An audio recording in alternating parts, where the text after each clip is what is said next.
How does a friendly neighborhood Spider-Man go from being a few pixels on a screen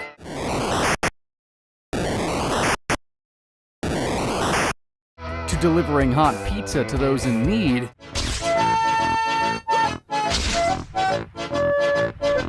to losing his best friend in crisp 4K?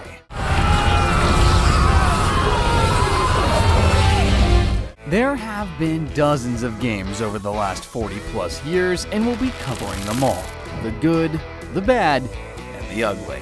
Now let's swing right on in. The Wall Crawler's very first video game appearance came all the way back in 1982 for the Atari 2600 console, in a game simply called Spiderman. And man, those sure are some graphics. You play as a 5-pixel tall Spider-Man attempting to reach the top of a skyscraper for some reason. If you manage to climb past all the random bombs and tiny green goblins, you're rewarded with absolutely nothing. No windscreen, no scoreboard, nothing. Well, hey, we can only go up from here, right? It took 7 years, but Spidey's next appearance in 1989 was actually a team-up with the first Avenger himself, the Amazing Spider-Man, and Captain America in Dr. Doom's Revenge. What was Doom getting revenge for? Who knows? Released on PC, the game is already a huge step up from the Atari days visually, but sadly it seems like the developers had no clue what makes Spider-Man fun. There's no web-slinging in sight, just boring 2D fights. The story here is that Spider-Man and Cap are infiltrating Dr. Doom's castle to stop some vague evil scheme.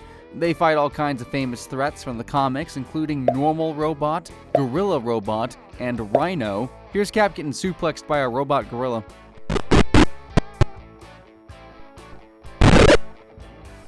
Okay, but all things considered, I would actually really love to see that scene rebooted on PS5. Next up is The Amazing Spider-Man in 1990 for the Game Boy. To its credit, this game takes longer than 10 minutes to beat, and it's actually a decent wall-crawling side-scroller. That's because this one was developed by Rare, the studio behind classics like Donkey Kong 64 and GoldenEye. In this game, Spidey's doing what he does best: fighting mummies in an ancient tomb. Spidey also goes to outer space in an old west town, and if you reach the end where Mysterio's trapped MJ, you get this beautiful image as a reward.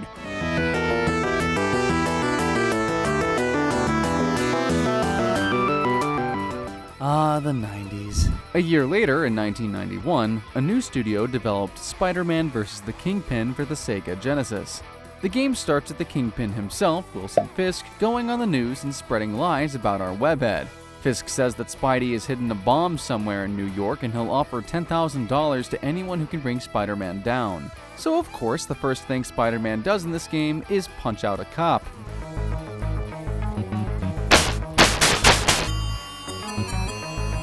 While it may not be anything groundbreaking, you gotta give this game credit for at least having a story. Spider-Man takes on plenty of his famous villains, including Doc Ock, the Lizard, and Sandman, while looking for Kingpin's bomb. We even get our first glimpse of Venom in a video game. In the end, Spider-Man defuses the bomb, saves MJ from a vat of acid, and beats the stuffing out of Kingpin. All's well that ends well.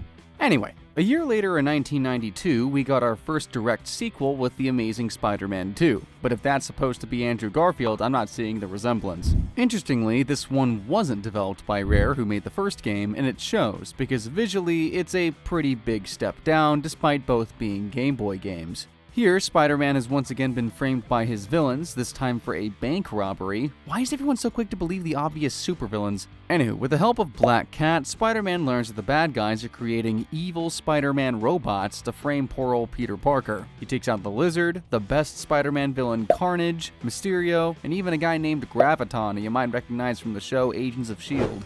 And as much as I love the retro aesthetic of these older games, I don't think I can take much more of this color palette, so let's move on. Also in 1992, Spider-Man's debut on the NES console came in the form of Spider-Man Return of the Sinister Six. Returning from what? The game included 6 levels, each ending with a boss fight against one of the Sinister Six. If you don't know, the Sinister Six is a group of Spidey's most famous villains that all teamed up to take him down together, though the exact lineup changes constantly. In this case, Webhead takes on Electro, Sandman, Vulture, Mysterio, Hobgoblin, and Doc Ock. These old games were tough as nails, but if you're good enough, you can beat this whole thing in under 20 minutes. How close are we to getting voice acting in these things? Believe it or not, 1992 even got a third Spider-Man game with Spider-Man and the X-Men in Arcade's Revenge for the SNES. They were just pumping these bad boys out. The X-Men have been kidnapped by a mysterious villain named Arcade, and it's all up to Spider-Man to bust them out. It's another classic side-scrolling adventure for Spidey, though this time you get to play as X-Men characters too, including Wolverine and Cyclops, which was pretty incredible for the time. In the end, Arcade, who is literally just a guy with a bow tie that builds killer robots, makes an escape, setting up a sequel that never happened. Moving on, the next year, 1993, brought the conclusion of the Amazing Spider-Man games on Game Boy with Amazing Spider-Man 3 Invasion of the Spider Slayers. It looks nearly identical to the last Amazing Spider-Man game and features Spidey taking on mysterious robotic creatures called, of course, Spider Slayers. Before long, we learned that the man behind these robots is none other than a guy called Alistair Smythe.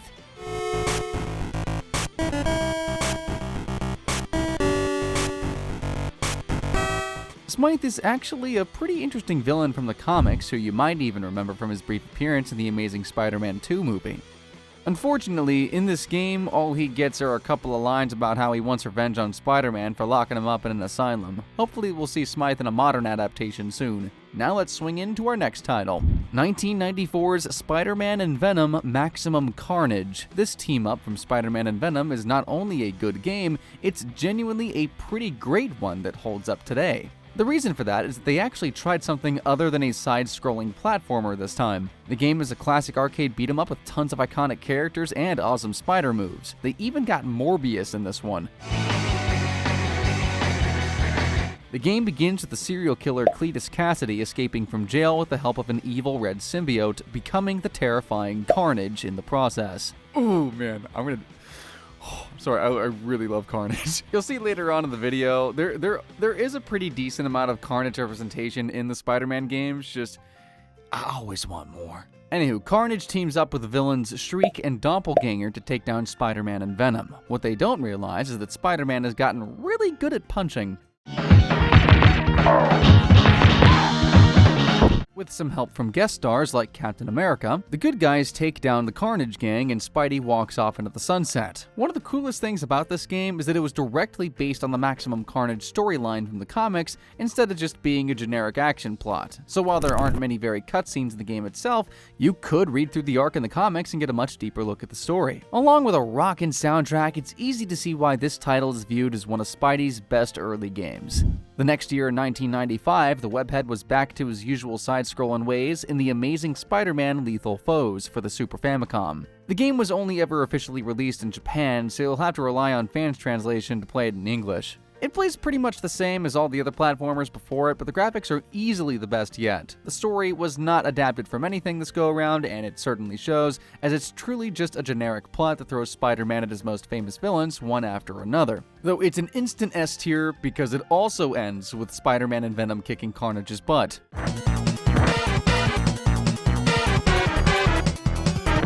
I know we're not ranking them, but any game with Carnage is going to be S tier in my opinion. 1995 also saw a direct sequel to Maximum Carnage titled Venom Spider-Man Separation Anxiety. It's the very first Spider-Man game to include multiplayer as a feature, but otherwise it was sadly a disappointing follow-up to Maximum Carnage. There isn't really anything new from the previous beat-em-up, and the level design is noticeably worse. The story itself is also a step down, since it's only loosely based on some Venom comics and doesn't even really have anything to do with the Separation Anxiety storyline.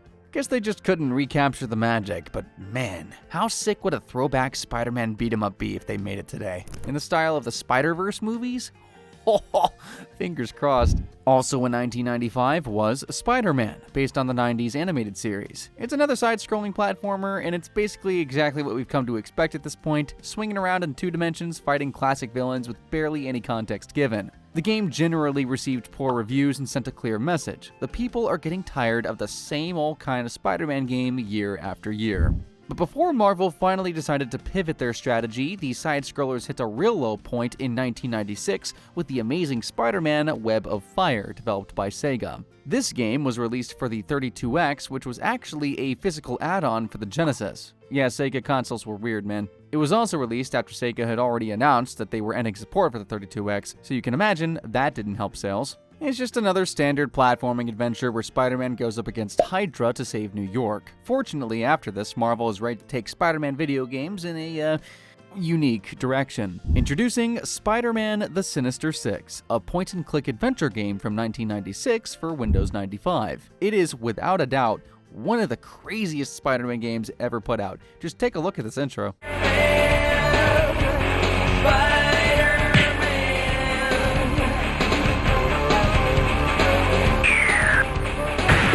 It's fully animated, meaning it's basically just the craziest Spider-Man movie ever made, but every once in a while you get to click to make Spider-Man shoot his web. You won't be laughing when I'm finished with you! Or, not. It's also the first game that we'll go in depth on the story for, because I would be remiss if I didn't. The game starts with Spidey swinging towards MJ as she defuses a bomb. She's not in any danger though, she's just doing a scene for her latest action movie. Peter Parker is visiting his wife MJ on set, meets director Chip Alvarez, who's a real grade A jerkbag. I'm the boss. It's my way or the highway. I've got a file cabinet filled with pictures of redheads. Get my point? Hey. Later on, while shooting a dangerous rooftop scene, a stuntman nearly falls to his death. Peter throws on his Spidey suit, but before he can save the guy, Mysterio shows up and sprays some gas around. The stuntman is luckily saved, but Mysterio gets away, and Alvarez blames the whole mess on, of course, Spider-Man. Next, Spider-Man heads to a bank robbery where the villain Shocker is taken hostages. Spidey tries to sneak in through the back, but he gets disoriented and lets Shocker get away. Man, this Spider-Man can't do anything right. A man named Bob Mason is running for mayor, by the way, and keeps bashing on Spider-Man in the news just to make things worse. Then Peter Parker goes back to the film set where they're filming a scene with a bus when Vulture shows up along with an imposter Spider-Man. They announce that they've put bombs on the bus and trap MJ inside. Peter then has to do some literal chemistry to create an acid that can dissolve the fake Spider-Man's webs. It's clear that the Sinister Six are intent on ruining the friendly neighborhood Spider-Man's reputation. Peter's also suspicious that Alvarez may have something to do with it because the guy seems to have just a real vendetta against Spider-Man. At this point, Peter can choose between going to a party that Alvarez is throwing or going on live TV as Spider-Man to defend himself. And boy, does the game make it seem like a dramatic decision. The party will be fun. We can dance the night away.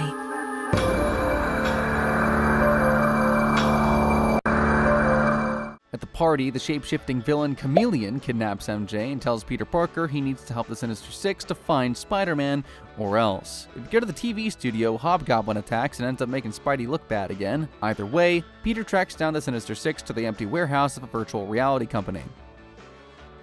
But big shocker, turns out to be just a trap set by the Sinister Six, but Spider-Man manages to escape and return to the movie set anyway. MJ's okay, by the way, but now Alvarez has been kidnapped. Spidey goes after him and ultimately learns that Alvarez and Mason are both being forced by Dr. Octopus to say bad things about Spider-Man to the press. Turns out that the Alvarez who's been directing MJ's movie was also an imposter all this time. If you make the wrong decisions, a bunch of people are killed and it's blamed on Spider-Man. And what's crazy is how long the game goes on after you've already lost.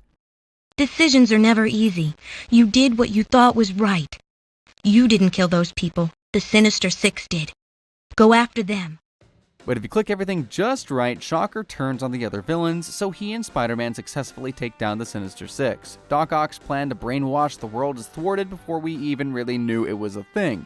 May not be the best Spider-Man game, probably is the worst looking one of the whole bunch, but hey, at least they tried something different. After that little experiment, Marvel found themselves in a tight spot. It was the year 2000. Comic sales were down, and they hadn't licensed Spider-Man out for a good video game in years. So they took a chance on a little studio called Activision, before they had even made their first Call of Duty. Activision did the obvious thing and brought the web-slinger into the third dimension with another game simply titled Spider-Man. For the first time, the player could actually feel like Spider-Man, and it even featured some pretty cool narration from Stan Lee himself.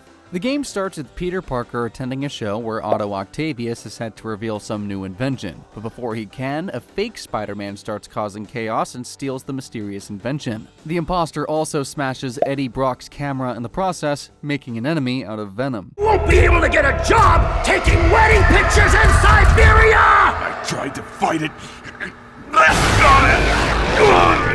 Can't fight him anymore!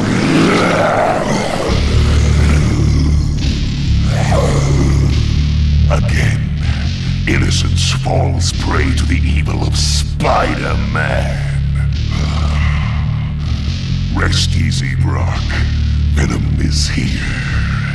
And if it's the last thing we ever do, Jameson and the insect are gonna pay. Then Spider-Man meets up with Black Cat and learns that someone has taken hostages at the bank. Seriously, in Spidey's New York, you really ought to avoid the bank altogether. After saving the day there, Spidey's chased away by ungrateful police who still believe he's evil. Peter gets a call from J. Jonah Jameson and suddenly hears the man being attacked by Scorpion. Spider-Man swings over and saves his boss by fighting a boss, but the ungrateful Jameson calls the police on Spider-Man anyways. Spider-Man swings away and runs straight into Daredevil, who thankfully is willing to listen to his side of the story before attacking. Let's just say you've got your superpowers, and I've got mine. I'll spread the word about your innocence. Not that it'll help with the cops. NYC heroes gotta look out for each other. Next, Black Cat finds Spider-Man again and tells him that Venom has kidnapped MJ and taken over the screens in Times Square. After a brief detour fighting Rhino, Venom kidnaps Black Cat too, and Spider-Man has no clue where to find them. Spidey gets a pep talk from his friend Johnny, aka the Human Torch, and keeps looking for Venom. He ends up chasing Venom through the city and into his underground lair. Well, it's actually Lizard's lair, but Venom locked him up and stole his pad. Man, they really tried to cram as many villains in here as humanly possible. Spider-Man then fights Venom while MJ is dangling above a tank of water. Ultimately, Peter's able to convince the alien monster that it's the imposter he should be angry with, and they decide to team up against whoever is framing the real Spidey. Venom has some pretty wild guesses about who that could be, by the way. The Submariner? Submariner? Get serious, will you? The Mighty Thor? Are you out of your mind? Don't answer that. Galactus? It does seem like something Galactus would do. Spider-Man heads to the newspaper where he works, the Daily Bugle, to look for answers, and there he encounters some unknown purple symbiote monsters. He also finds the fake Spider-Man and learns that it's really Mysterio in disguise. After whooping him in a boss fight, Mysterio reveals that he's been hired to distract Spidey while his employer infests New York with the symbiote creatures. Next, the webhead goes to the warehouse where the creatures are being created. Along the way, he runs into the Punisher and manages to convince him of his innocence as well. Inside the warehouse, Peter finds the entrance to a secret lab and rescues Black Cat. He also soon finds that the masterminds behind this whole thing are Dr. Octopus and Carnage. They're working together to bring everyone in New York under the control of Carnage's evil symbiote. Venom arrives to help out just in time, so he and Spidey tag team this dastardly duo. Just when they think they've won, Carnage's symbiote detaches from his current host, Cletus Cassidy, and jumps onto Doc Ock, forming Monster Ock. In one of the most stressful sequences in gaming, in my completely unbiased opinion, Spider-Man flees from the monster in a chase sequence while the secret lab self-destructs. In the end, Monster Ock is knocked out by an explosion and Spider-Man chooses to save his life. That's why we love him. Captain America arrives in the Avengers jet to pick everyone up just in time. Anyway, the good guys all enjoy a poker game / dance party together. Keep it down. Hey, loosen up, kids! I'm on fire! Hey, but it's not all bad for the bad guys. They get to play cards together.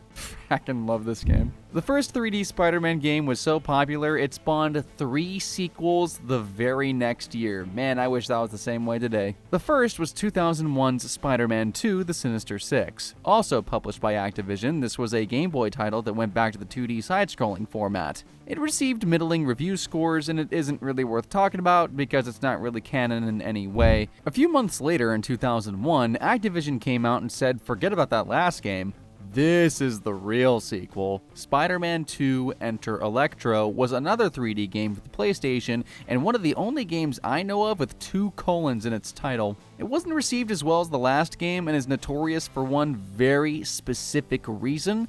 The game was originally supposed to end with a final battle on top of the World Trade Center, but when the September 11th attacks happened during development, you can imagine why they changed that decision. The game starts immediately where the last one took off. Electro enters a high-tech lab somewhere and steals an important-looking briefcase from them, blasting poor scientists with his lightning. Then he shoots off into the air, blowing up the whole dang lab behind him in the process. In the news, Captain America is receiving all the credit for stopping Doc Ock's symbiote invasion, while poor Spidey's being demonetized as usual. What else is new? Spider-Man happens to see some thugs stealing a briefcase and chases them back to a warehouse. After beating up the goons and their boss Shocker, Spidey learns that someone is stealing stuff from all over the city and bringing it to an airfield. The webhead swings on over to the airfield and spots more thugs handing off another briefcase. He chases after it, but gets interrupted by Sandman. Spidey quickly takes down the Sandman with the villain's greatest weakness, fists. He's not fast enough though, and the briefcase gets away in the hands of a villain named the Beetle.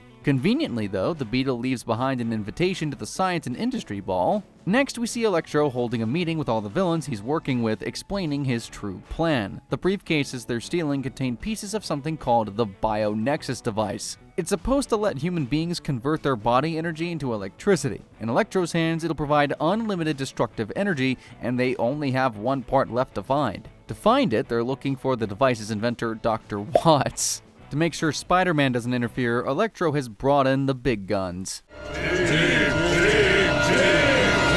Spider-Man! Yep, it's Hammerhead. At the Science and Industry Bowl, Hammerhead's goons show up to try and abduct Dr. Watts, but luckily Spider-Man's already there to protect them. Spidey's able to put down Hammerhead, but in the confusion, Sandman snatches the doc. Spider-Man next visits Dr. Kurt Connors, a co-worker of Dr. Watts, but unfortunately Connors is transformed into his monstrous lizard form. Of course he has. After Spider-Man makes an antidote to turn the lizard back, Connors tells Spider-Man about the BioNexus device and mentions that the last piece Electro needs is the power source, a giant sapphire. And there just so happens to be a giant sapphire on display at the planetarium right now. First, he has to take care of Sandman again by washing him down the drain, then Spidey's on his way to look at some planets. Unfortunately, Electro shows up right after with Watts as his hostage. Spider-Man is forced to give up the gem and Electro completes the device. Mate. Huh? Whoa, whoa, whoa, whoa!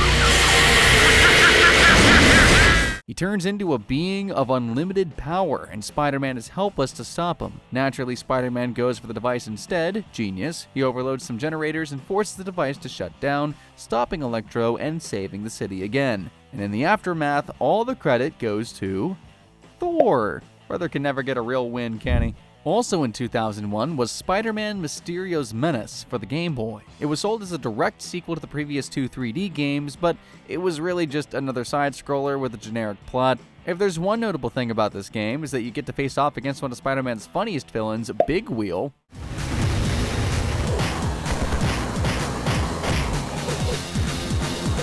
Again, the game was released exactly 1 week after September 11th, so it didn't make much of a splash either. But what was coming next year would change Spider-Man games forever. In 2002, America finally got the first live-action Spider-Man movie in the form of Tobey Maguire's Spider-Man, and it was huge. You best believe Activision was prepared to capitalize on the success with the game based on the movie, maybe over-prepared, because the game was literally released before the movie itself. Featuring voice acting from the actual actors in the movie, the game is a pretty faithful 3D recreation that even expands on the movie in some places. Thanks to all the buzz around the movie, it quickly became the best-selling Spider-Man game to date. Gameplay-wise, it's very similar to the previous 3D titles, and disappointingly, a lot of the game takes place indoors. Not exactly where Spidey thrives. The game opens with a cutscene that speeds through the first bit of the movie. Peter Parker was your average dorky high school student until he was bitten by a radioactive spider that gave him spider powers. With his new abilities, he got into underground wrestling to try and make some money, but the fight promoter completely ripped Peter off. So when that promoter got robbed, Peter chose to do nothing. Tragically, the thief ran right outside and killed Peter's Uncle Ben. The game truly starts right there, with Spider-Man chasing after the man that killed his uncle. A carjacker killed an old man earlier today. The killer's a skull. Where is he? With some sweet tutorial narration by Bruce Campbell himself, Spider-Man learns the ropes of swinging around the city.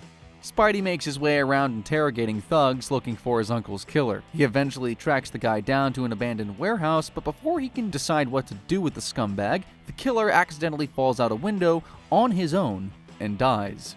Peter's left unsatisfied with his uncle's final words echoing in his head, "With great power comes great responsibility."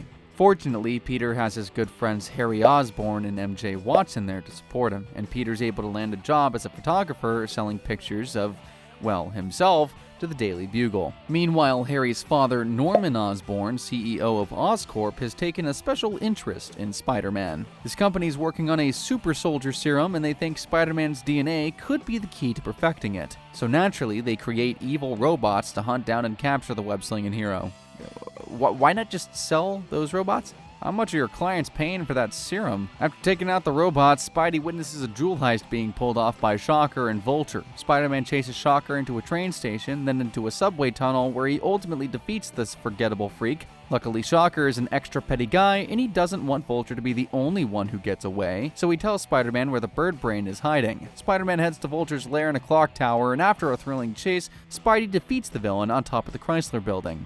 Next, Norman refuses to give up and invents some spider robots to capture Spider-Man. Of course, to defeat the spider, you must become the spider. Norman detects 2 people in the city with arachnid DNA, so he sends the spiders after them both. Back in the subway tunnel, Spider-Man is attacked by the spider bots and meets this other spider being Scorpion. Spider-Man tries to convince Scorpion that they have more in common than not, but Scorpion is just another paranoid scientist transformed into a monstrous villain, so he attacks Spider-Man anyway. Peter manages to defeat both the Scorpion and the spider bots, but Scorpion ends up getting away. Moving on. After all of Norman's failures and money wasted on robots, the board of Oscorp decides to fire him, not knowing what he sacrificed. He of course does the only logical thing he can think of and tests the super soldier serum on himself.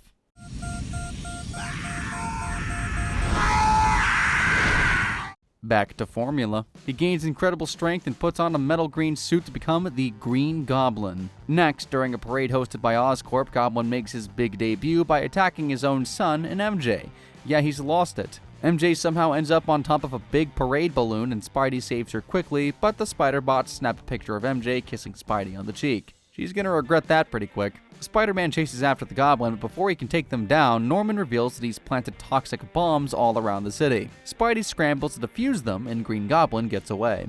At home, Peter analyzes some of Goblin's tech and determines that it came from Oscorp, so that's his next stop. Inside their lab, Spidey meets a scientist who's willing to portray his employer. Turns out Oscorp has begun researching chemical weapons, and that is not what the scientists signed up for. Working together, Spidey and Four Eyes neutralize the chemical weapons and take out a giant robot. When Peter reaches Norman's office, he sees photos of MJ and realizes that she's in danger. But he's too late. At that very moment, the Green Goblin is kidnapping MJ. Spider-Man chases them to the stop of a bridge, where Goblin surprisingly just unmasks himself.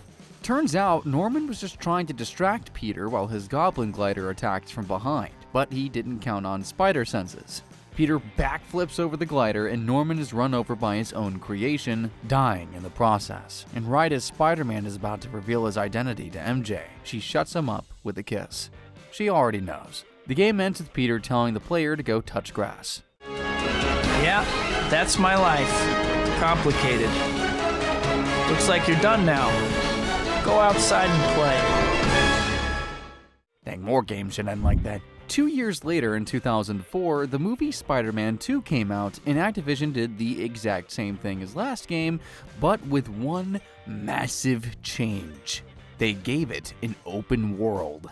For the first time, instead of being split up into set levels, you could actually swing around New York City to your heart's content. Huh? What was that? Oh, no, we're not talking about the PC version. You cannot do any of that in the PC version. Well, I mean, technically you can, but like, it's not the same thing. Look, everyone likes to dunk and hate on the Spider-Man 2 PC version. I grew up on the Spider-Man 2 PC version. I love that game. I will forever be biased towards that game, but we're not going to talk about that one because the PS2 game is just objectively better. Anywho, making Spider-Man 2 open world instantly made this one of the most beloved games in Spidey's canon. Well, that and one very iconic song.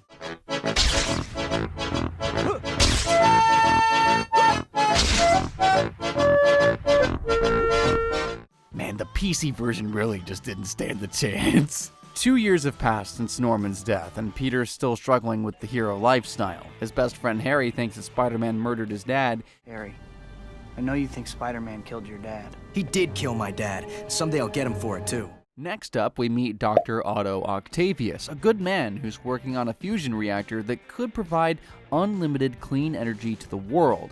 There's no possible way that could go wrong. Then Peter's teacher, Dr. Connors, assigns Peter a report on Octavius's reactor. Harry helpfully sets up a meeting between Peter and Octavius, while MJ invites Peter to her new play and lets him know that she's dating somebody new. There's not even time for Peter to properly react to this news, as he immediately gets pulled into stopping an art heist where he meets Black Cat.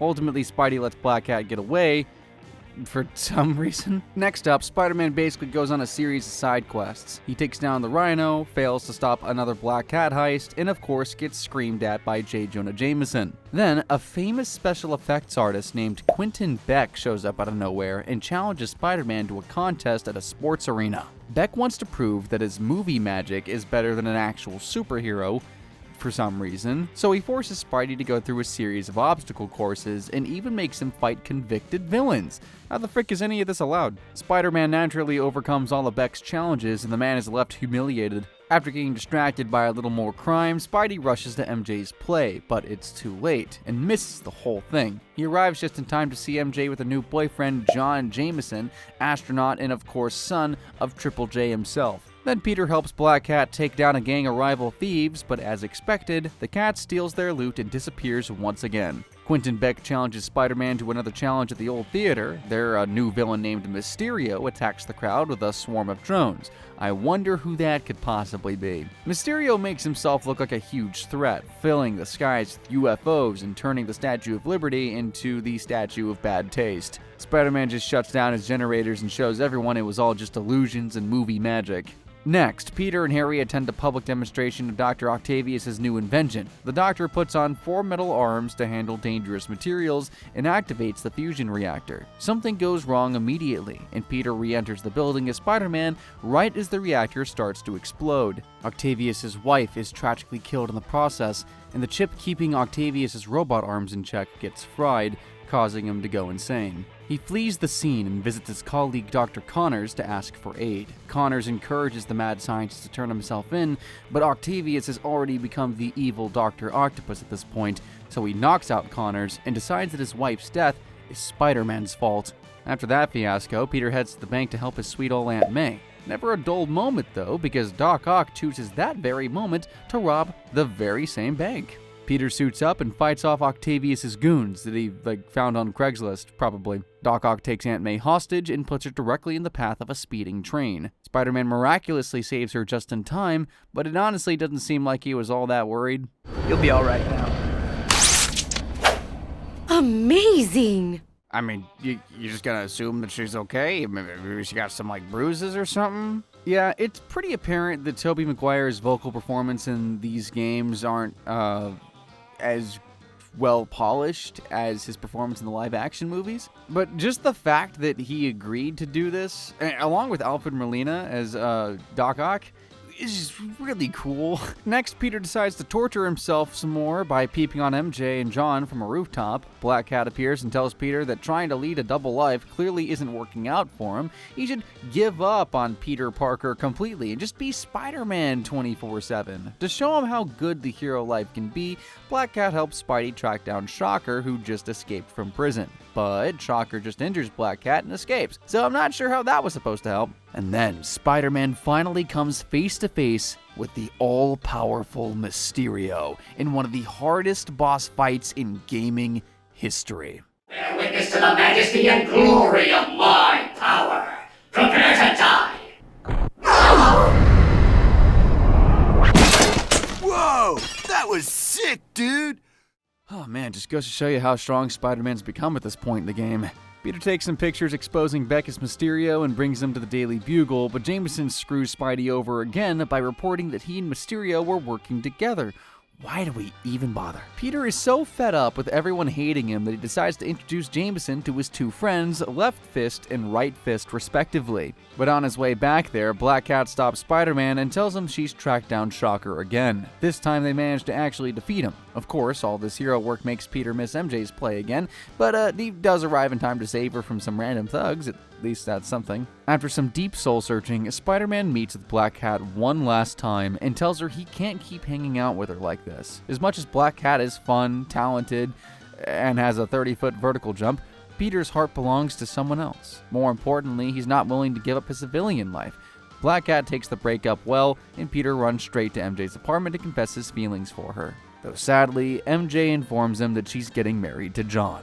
That was frackin' quick, really? Next, Doc Ock decides to pay a visit to Harry Osborn. He wants to rebuild his reactor, and Harry is the only one who can get him the isotope he needs to fuel it. Harry agrees to provide the fuel on one condition: Doc Ock needs to capture Spider-Man so Harry can have his revenge. Luckily, Harry knows the name of Spider-Man's personal photographer, a boy named Peter Parker. Peter meets with MJ at a restaurant to talk about it last night, but Doc Ock straight up throws a car at them and snatches MJ. The tentacle doctor lures Spider-Man onto some train tracks and forces him to catch an out-of-control train, exhausting Spidey completely. Okay, it may sound a little strange that I only talked about the train the iconic train sequence in the Spider-Man 2 movie in the game, and boiled it down to one sentence. But like in the game, it's a smaller train, so he doesn't need to pull the stunt he did in the movie in the game. It is a little disappointing though, but it still blew my mind as a kid. So like, I'm just an adult with too high of standards these days. Anywho, Spider-Man is exhausted, passes out. Doc Ock then brings Spider-Man's body to Oscorp and collects his isotope. Now Harry is fully ready to execute Spider-Man, but first he wants to take a look at the man under the mask. He's stunned to see the face of his best friend Peter there and drops all of his murder plans in shock.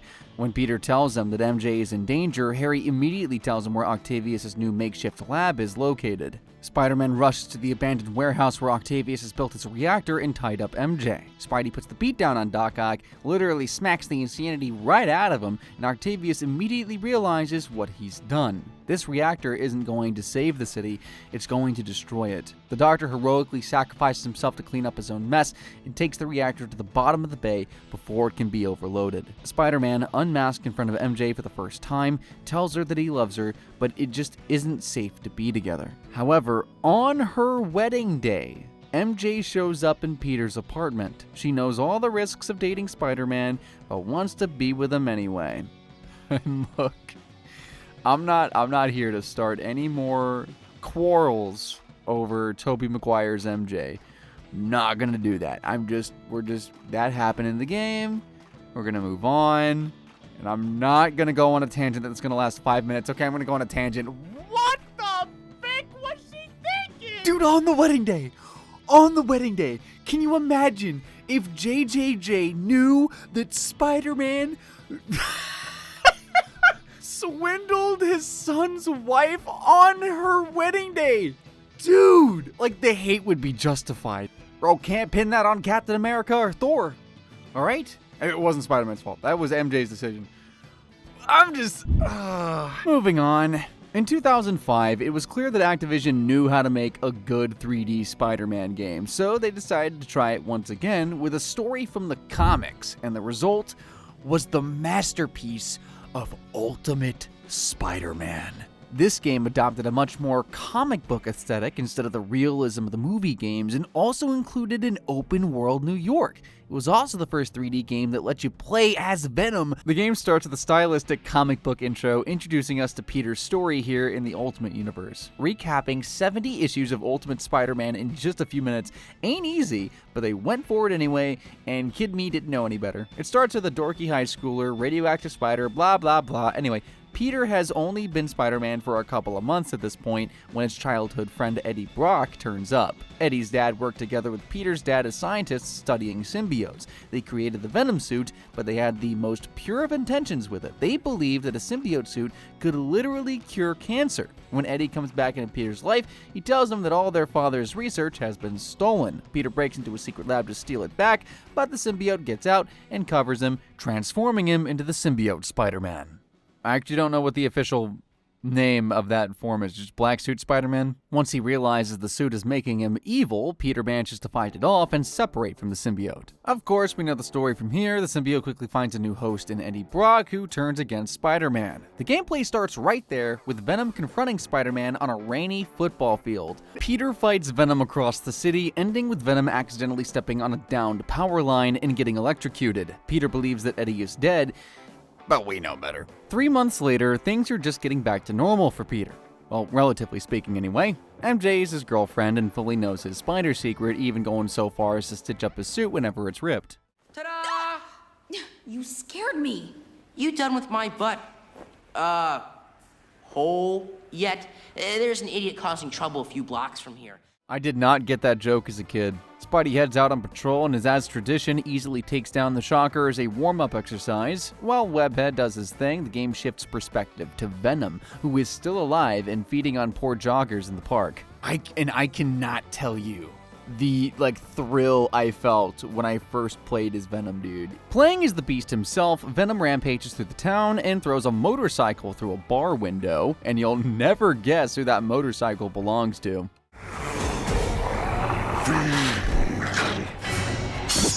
You don't say. In this world, Venom has all the bad luck. Venom just shows how big of a threat he is by knocking out the dang Wolverine. Next, Spider-Man tangles with rampaging Rhino, which almost feels like a contractual obligation for every Spider-Man video game to have. He smashes through Rhino's tough armor with a wrecking ball and pulls a sniveling tiny man from inside. Peter then starts to get a serious headache from his spider senses. He doesn't know what it means, but we do. Eddie is just below him. Switching back to Venom, the poor confused guy is attacked by people who want to steal the symbiote. It's a new villain for once, the Silver Sable and her goons, who are apparently dubbed the Wild Pack, and I just never knew that. Well, you're gonna need a much bigger pack, Sable, because Venom takes them all out like it's frickin' nothing. The next day, while on a field trip at the art museum, Peter's head starts pounding like crazy. He follows his spider sense and comes face to face with Venom on the roof, shocked to see his old friend Eddie is in fact alive. Venom attacks without hesitation, and it's tough for Peter to fight back with the strange headache going on. Venom is slamming Spider-Man into the ground when Silver Sable shows up again. She zaps Venom with a stun gun that is actually capable of knocking him out, and a helicarrier arrives to take away the body. Spider-Man asks Sable who she's working for, but she pretty much ignores him and flies away.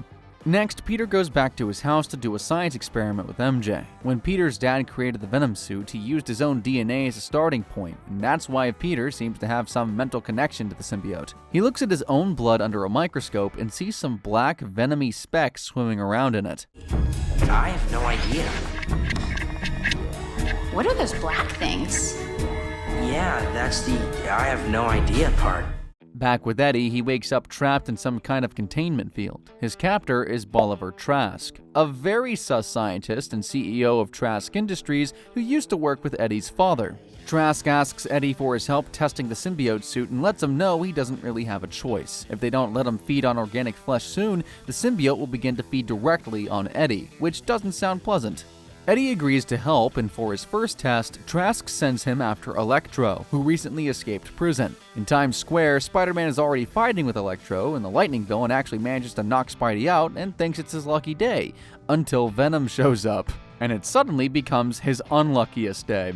Eddie fights Electro until he's all out of juice, and then he's about to feed on Spider-Man when S.H.I.E.L.D. arrives. Stand down!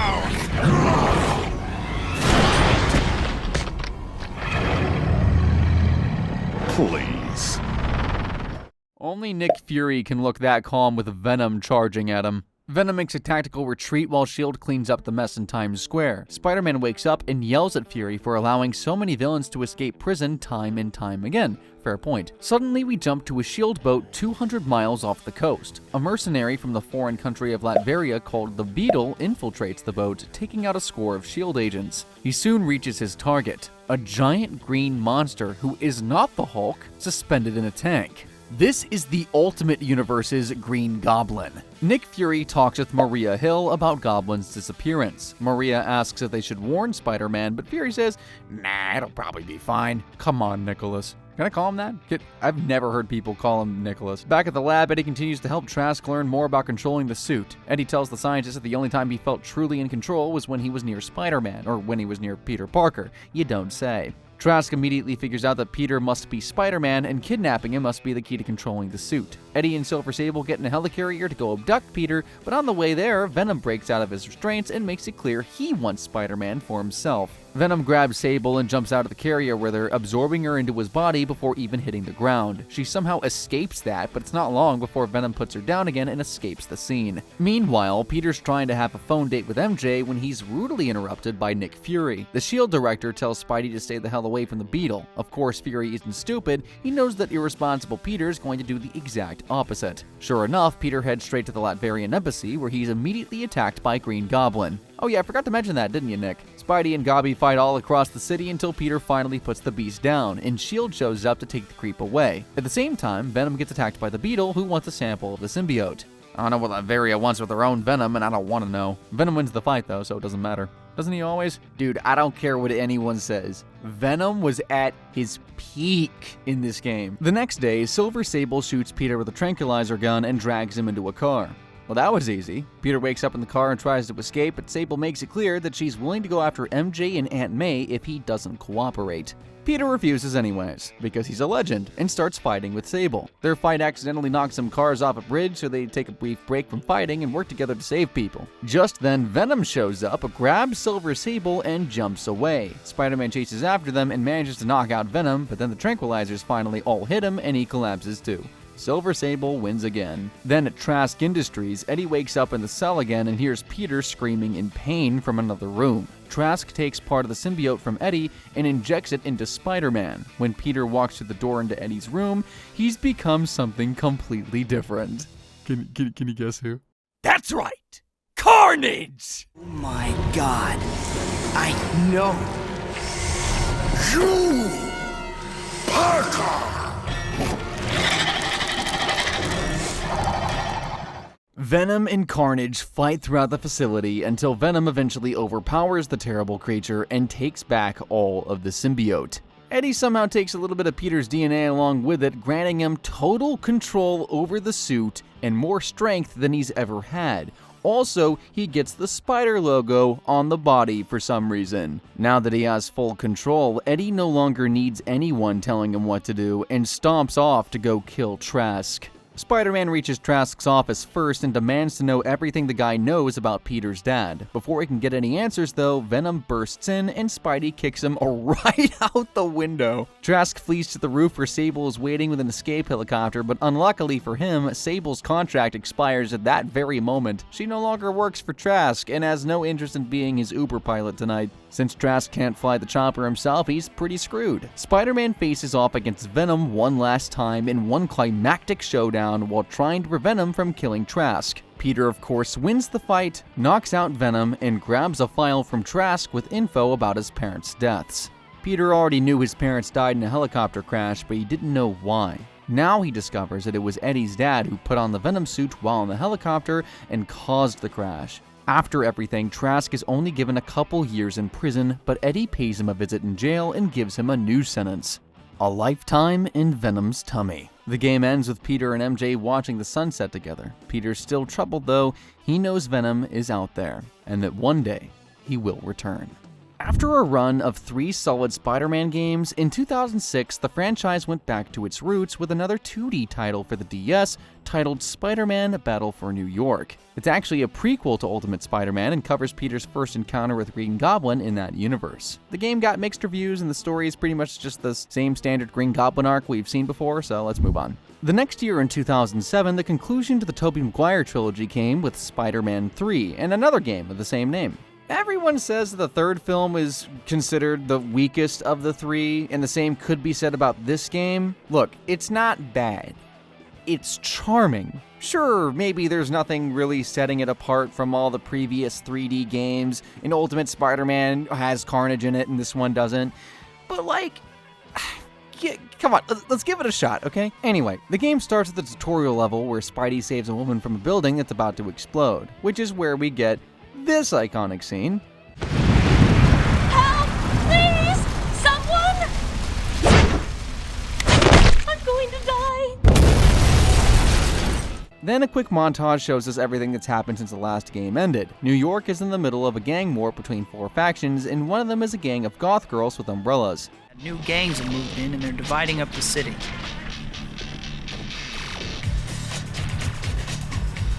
Frick yeah. Meanwhile, some bozo fell into a giant sand machine and became the Sandman. A meteor with an alien symbiote crashed into New York, and Dr. Kurt Connors just turned himself into the lizard to try and grow back his arm. Busy day. Spider-Man's first mission in this game is to take pictures of a giant lizard. Not the lizard, just a lizard. He brings the photos back to Jameson when suddenly JJJ gets a call from the leader of the H-Bomber gang saying they planted more bombs throughout the city. Spidey defuses their bombs, then meets up with an NYPD detective named Gene DeWolf. who wants Spider-Man's help taking down the gangs. Peter heads to a warehouse and beats up some ninja-like members of the Dragon's Tail gang, then reports his success to DeWolf. Next, Spider-Man saves a guy from members of the Punk Rock Apocalypse gang, before taking on all 3 maid costume-wearing members of the Arsenic Candy gang.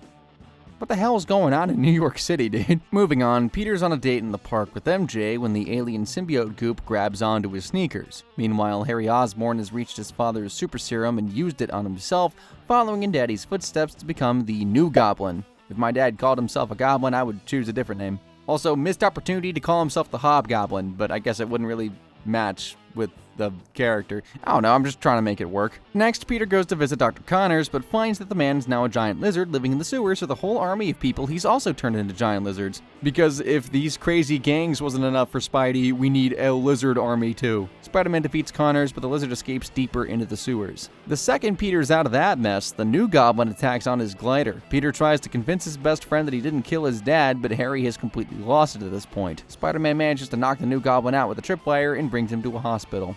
Peter Parker isn't the only one going through it. The Scorpion is currently strapped to a chair, being brainwashed by the company Mecha Biocon. He just wanted them to remove his scorpion tail so we could live a normal life, but instead they mind control him and force him to bust the Rhino out of prison. Seriously, they're trying to create the Sinister 60 or something? Spider-Man sees Scorpion being loaded into a Mecha Biocon van at the prison break and sneaks into one of their facilities. Inside, Spider-Man meets a scientist who feels bad about what they're doing to Scorpion and works together with Spidey to free the guy. Of course, thanks to the brainwashing, Scorpion just immediately starts rampaging through the city once he's free, and Spidey manages to free Scorpion from their control by knocking him into an electric box, and they agree to take down Mecha Biocon together. But later, as a side quest. After taking out some more H-bombers, Spider-Man meets the DeWolf again to ask if she has any info on their leader, the Mad Bomber. Conveniently, right then, the Mad Bomber attacks the Daily Bugle with a swarm of goons on jetpacks. It turns out that the Mad Bomber's actual identity is Luke Carlisle, the richest man in the city. He was a businessman who lost everything when the Daily Bugle reported that Carlisle was a fraud who cheats people out of their money. Well, it doesn't look like he lost everything, now does it? He kept the jetpacks. Spider-Man saves Jameson, but the Mad Bomber and Jameson still isn't going to be any nicer to Spidey in the media. There are a couple more inconsequential missions with Spider-Man fighting the gangs until finally, over halfway through the game, the symbiote makes its move. No. No! Peter suddenly wakes up to find himself wearing a black spider suit, and he feels way stronger than usual. He sees Sandman running into the subway with some stolen money, but with the new rage mode his symbiote gives him, taking Mr. Sandman down is no problemo. Then we see that Kraven the Hunter, a villain who is obsessed with finding worthy prey, is here in New York to hunt down the lizard, as if there wasn't enough going on already. Spidey returns to the sewers and saves Dr. Connors right as Kraven and his assistant Calypso are about to gut the scaly guy. Calypso then turns the lizard into an even more dangerous creature, but it doesn't matter because Peter is extra violent right now. So he nearly kills Connors in the process of trying to heal him. Back at the office, Peter continues to act differently. He's extra flirty, leans hard into the bad boy persona. I think Mr. Jameson had a job for you. Why don't you go in and see him? You're lost, babe. Next up, Peter heads to the courthouse where the police have caught the leaders of all the gangs aside from Carlisle. However, when he gets there, Kingpin shows up and frees all the leaders, uniting them into one super gang with the sole goal of killing Spider-Man. Spidey fights his way out, heads to Kingpin's penthouse apartment, and throws the dude straight out of the window on the top floor of a skyscraper. But no time to worry if Spider-Man just killed a guy. Back at the office, Peter notices that his new coworker, Eddie Brock, is up to something. Eddie has hired an imposter Spider-Man to commit a robbery. If Eddie can get pictures of Spider-Man committing a crime, Jameson will surely give him a big promotion. But apparently, Eddie couldn't find anyone to play Spidey who actually fits in the suit. Don't think. I'm paying you, and no one's gonna get hurt. It's just a picture. Now chill. Give me your best Spidey pose. The real Spider-Man easily thwarts Eddie's plan by smashing his camera, and Eddie swears revenge. Next, Peter goes on a date with MJ, but he acts like a controlling jerk the whole time. MJ says she doesn't want to see him until something changes, and Peter finally realizes the black suit is doing something to him. He swings up to a bell tower and notices that the sound of the bell is weakening the suit. So he gets the black goop off, but it falls right below On to Eddie. Moving on, Spider-Man has plenty of loose ends to tie up. He takes down Mecha Biocon with Scorpion and puts Rhino back in prison. Meanwhile, Eddie's recruiting Sandman to help him against Spider-Man. Well, I guess the term blackmailing would be more accurate, because Eddie's kidnapped Sandman's daughter and put her in a tree. Actually, anywho, together, Venom and Sandman kidnap MJ and bring her to a construction site. Spider-Man struggles against the two villains at once, but Harry sees his friends in danger on TV and comes to the rescue on his Goblin glider. Harry saves MJ, and we actually get to play as the new Goblin briefly to take down Sandman. Of course, if you've seen the Spider-Man 3 movie, you know what's about to happen. Venom knocks Harry off his glider and sends him plummeting to his off-screen death. Using steel beams to create powerful sonic vibrations, Spider-Man defeats Venom, impaling Eddie on some steel beams. Wait a minute, that did not happen in the movie. In the end, Spidey and MJ hug it out, Sandman's reunited with his daughter and becomes a good guy, nobody mentions Harry's death at all, and Peter decides to keep on being a friendly neighborhood Spider-Man. Cool.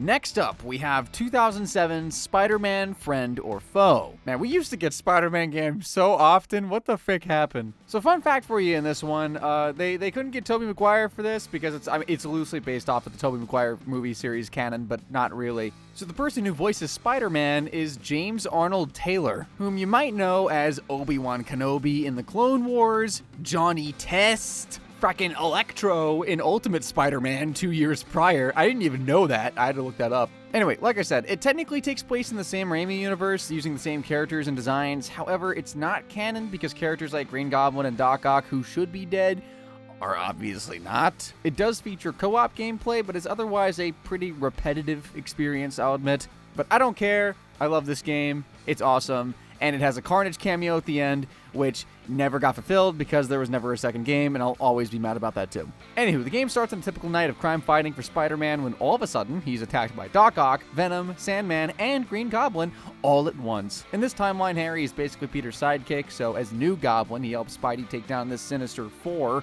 Out of nowhere, a bunch of symbiote-looking monsters swarm Spidey, and the villains start blinking out of existence entirely. Spider-Man is then abducted by a S.H.I.E.L.D. helicarrier where he meets Nick Fury. Fury tells Peter that the symbiote monsters he encountered are phantoms, or perpetual holographic avatar nanotech offensive monsters, so we're just gonna stick with phantoms. In addition to the meteor that brought Venom here, there was another symbiote meteor that broke apart and landed all over the world. Somebody got to one of these meteors first and used the symbiote to create an army of monsters even more powerful than Venom somehow. Now Spider-Man needs to go on a globe-trotting adventure to secure the rest of the meteors. Oh, and of course Spider-Man's villains have been teleported all over the place by this mysterious mastermind, so he'll have to fight them all again. And at last, through all of the games we've talked about so far, and all of the years they've taken place over, we're finally getting out of New York. First up, Tokyo.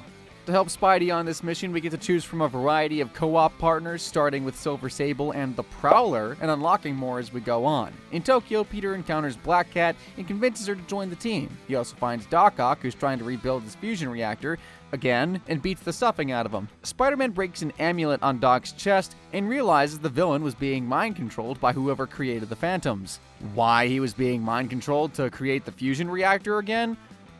We don't really know. And to my knowledge, we don't really find out. It's not like you need to mind control these villains to want to beat the crap out of Spidey. They already have a vendetta against him. But because they need to find a reason to get the villains to join up with Spidey, pretty much Doc Ock and the rest of the villains who get freed from the mind control team up with Spidey to get revenge on the dude who mind controlled them, because mind control is not cool. Anywho, after Doc Ock, Peter heads to Oscorp's Tokyo branch and goes through the exact same thing with Green Goblin. He smashes the amulet, convinces Goblin to join their side, and secures one of the meteor shards. And as I was hinting at earlier, you get the idea. The rest of the game is pretty much just like this. Spider-Man goes somewhere, gets a new sidekick, defeats a villain, recruits them to the good side.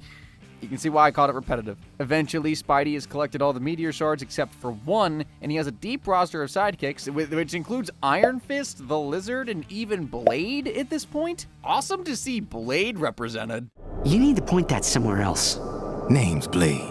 I'm here chasing after something with eyes a lot like yours. Like mine? No. It doesn't go "Rawr" a lot, does it?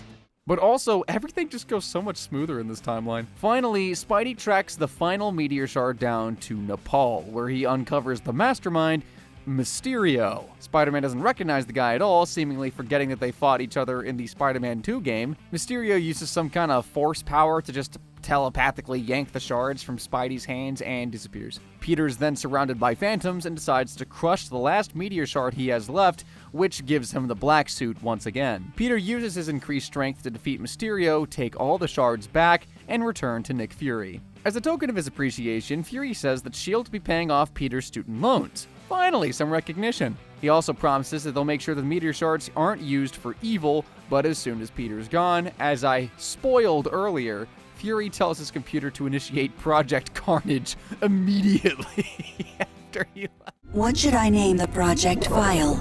Considering the mess these things have made, Carnage. Call it Project Carnage.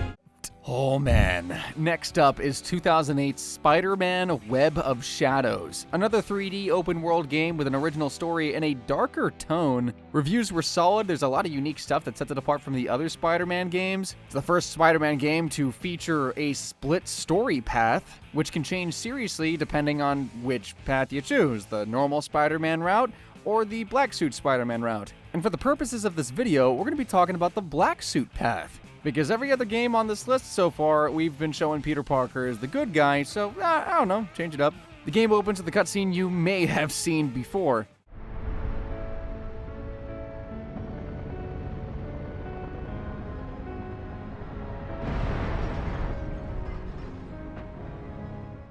Spidey's in a bad mood today, and it's clear to see why. New York is under attack by yet another symbiote monster army. There are white zombie-like monsters on the ground, flying symbiotes causing destruction all over, MJ's nowhere to be found. This Peter is not in a quippy mood. Where's Cage and his search party? The civilian volunteers! Pretty redhead, arm and a cast! You are no help! That APC! Peter soon ends up finding MJ armed with a shotgun and blasting through symbiotes with Luke Cage of all people. When she sees him, MJ doesn't look too happy. In fact, she seems quite upset to see him. Then out of nowhere, a mysterious assailant wraps their goopy tentacles around Spider-Man and knocks him out cold. Then the game jumps back to 4 days earlier. Spider-Man was fighting with Venom when a little bit of the symbiote gets on Peter, transforms him into Black Suit Spidey, and from this point on, we can switch between the red suit and the black suit at will, and Peter will make good or evil decisions depending on what he's wearing. Peter uses the black suit to defeat Venom, but the monster gets away. MJ is injured in the fight and is rushed to the hospital, but there just so happens to be a gang war happening right outside the hospital. Come on guys, take it somewhere else. There's like a Denny's. Right across the street. That's what Denny's are made for. Next, Spider-Man teams up with Luke Cage to try to put an end to this gang war, which they suspect Kingpin is behind. Spidey gets evidence that Kingpin was trying to assassinate gang members in order to turn the gangs against each other and crush them when they were weakened. This is where the first decision comes up. If we were wearing the red suit, we could show the evidence to the gang leaders and gotten them to stop the war peacefully, but since we're in the black suit, we're just gonna let the gangs kill each other, and Luke Cage is gonna be pissed at us. What are you doing? This solves nothing! Actually, Luke, this solves everything. Then Spider-Man heads over to Fisk Tower to confront Kingpin directly, but he happens to see Black Cat leaving the building and decides to follow her. Along the way, we get a quick cameo from Moon Knight. I said once. Moon Knight? Hello! At least I think it's Moon Knight, but he never actually gets out of his moon copter, so we can't be sure. Anyway, Peter finally catches up to Black Cat and asks if she's working for Kingpin. She says that she is, but only so she can take him down from the inside and show Peter that she can be a hero too. Now, Felicia clearly has some romantic history with this Spider-Man and kisses him right on the spot. She tells him that she loves him, asks him if he wants to form a power couple with her, and since we're going the black suit route, the answer is yes. You're right. I could use a little more fun in my life. Yeah? Yeah. Now that they're officially working together, Felicia tells Peter that Kingpin has built up a high-tech army and he's going to use them in multiple heists across the city tonight. Spidey takes out some of these armored goons and traces their gear back to a factory where Vulture is producing the high-tech armor. After battling the Vulture, there's another choice. A good Spidey would just leave Vulture webbed up here, but we're choosing to say something threatening before we leave.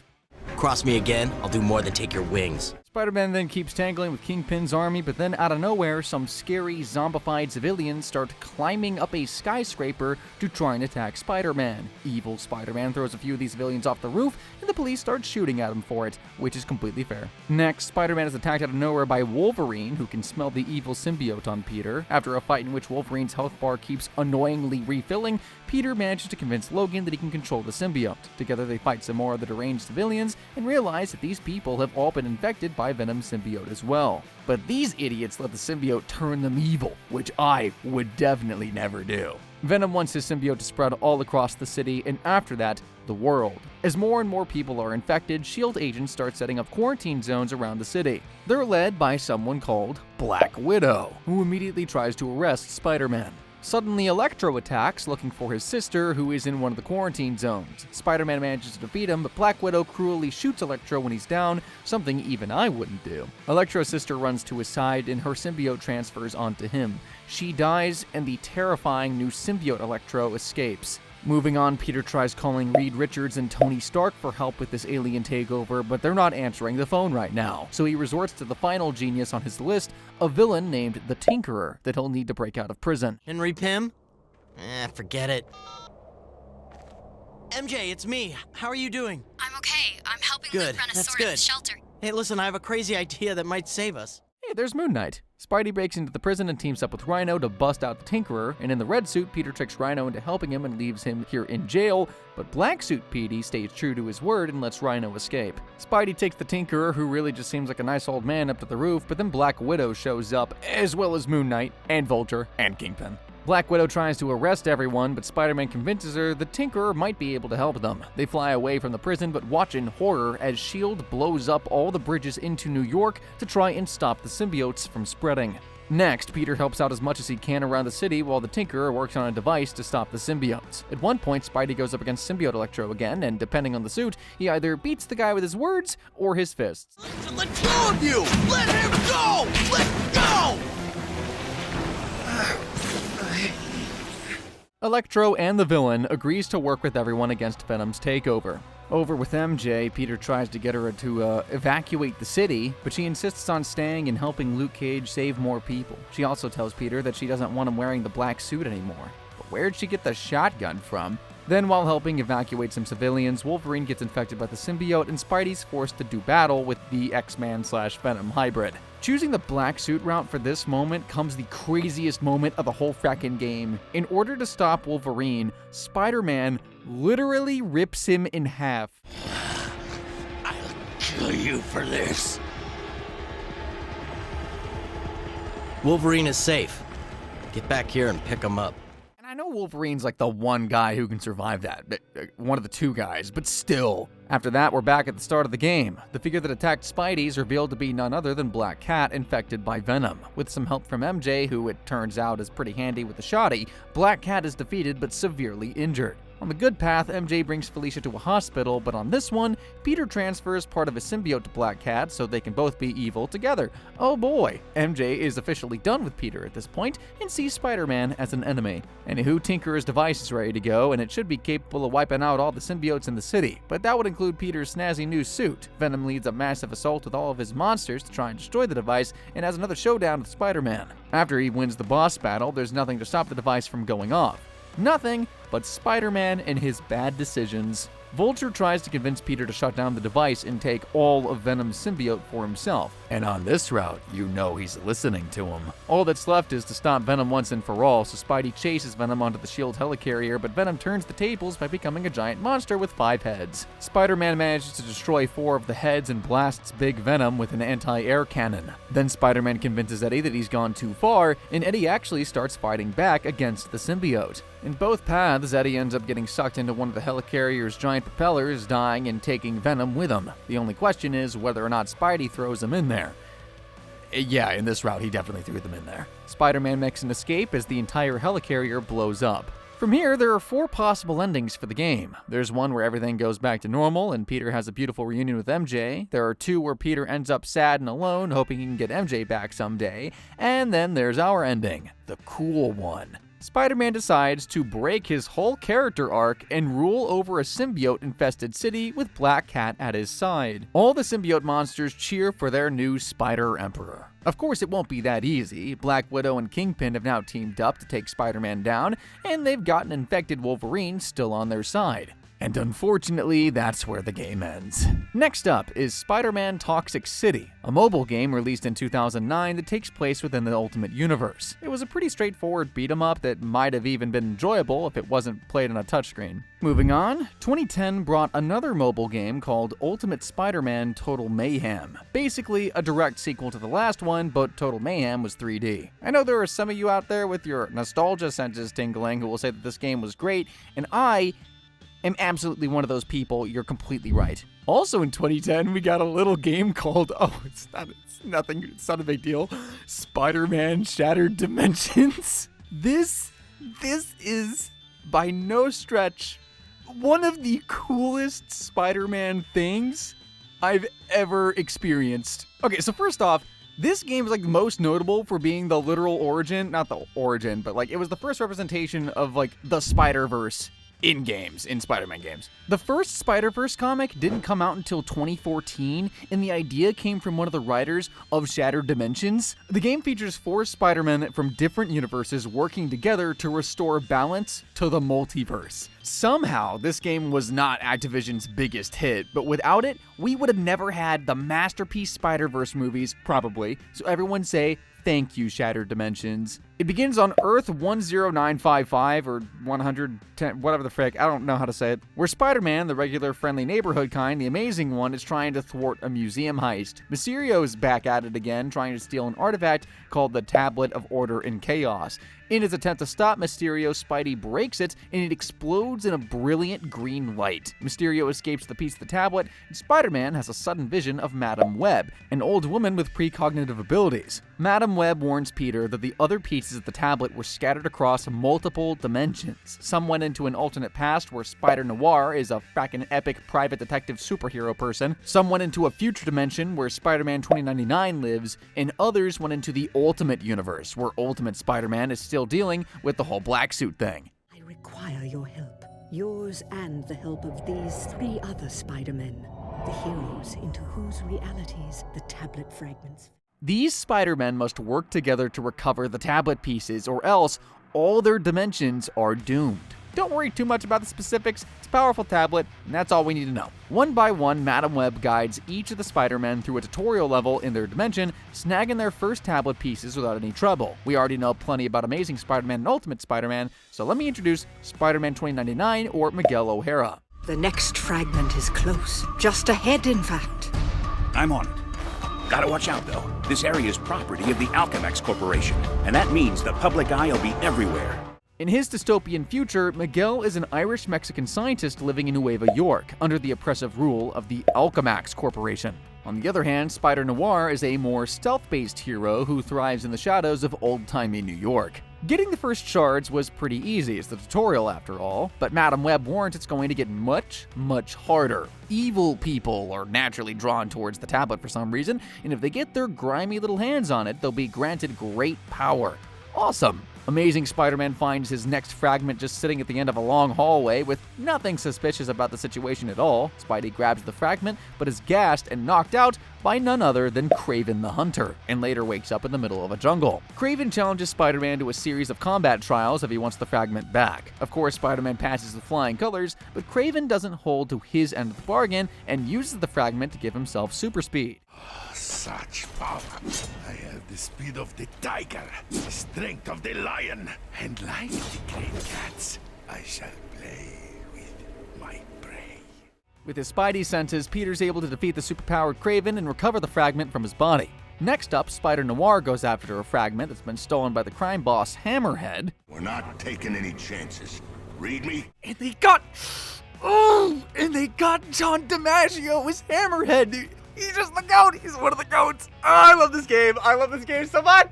He sneaks around the noir environment until he reaches the boss, who uses the fragments to give himself machine gun arms. Spider-Noir uses stealth takedowns like it's a frackin' dang Batman game to defeat Hammerhead and recover the fragment. After that, it's 2099's turn. He's gotta chase down the futuristic Hobgoblin to get his fragment. And if you don't mind me, I'm gonna have to speed through a lot of this, or I'm gonna be here for another 2, 4, 8 hours. Next up is Ultimate Spidey, and he finds his next chunk in the hands of Electro, who can now absorb unlimited electricity without pants. He can't absorb unlimited water, though, so Peter tricks Electro into destroying a dam and releasing a torrent of water unto himself. And with that, each Spider-Man has collected the first round of fragments they need. The game is broken up into 3 different acts, and each act is just 1 round of each Spider-Man getting their fragment. So that was Act 1. Moving on to Act 2, Amazing Spidey finds his next piece in a giant pile of sand, which, surprise, surprise, is actually Sandman. The villain uses the fragment to turn an entire quarry into part of his sandy body, but Spider-Man still manages to give the creep a dirt nap. Next up, Spider-Noir goes after Vulture, and low-key, this is my favorite take on Vulture ever, because in this timeline, the dude straight up, he killed and ate Uncle Ben. Oh, it's so, I love dark stuff. Because in this video alone, we've seen Vulture kind of just be the same old dude in a sometimes robotic, sometimes feathery fit, who talks like this, or something like that. This one, he's living up to the frackin' name Vulture, dude. Anyway, this nightmare version of Vulture has already used a fragment and given himself the power of teleportation.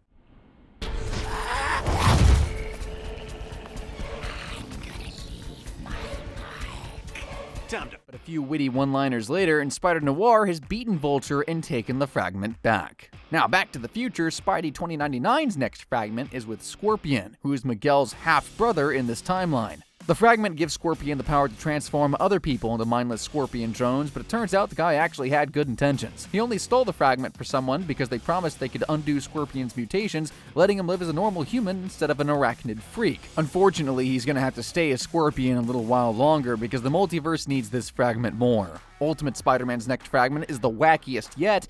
His boss is Deadpool, who has created an entire reality show called Pain Factor, where Spider-Man can compete for the fragment. Lamest supervillain ever.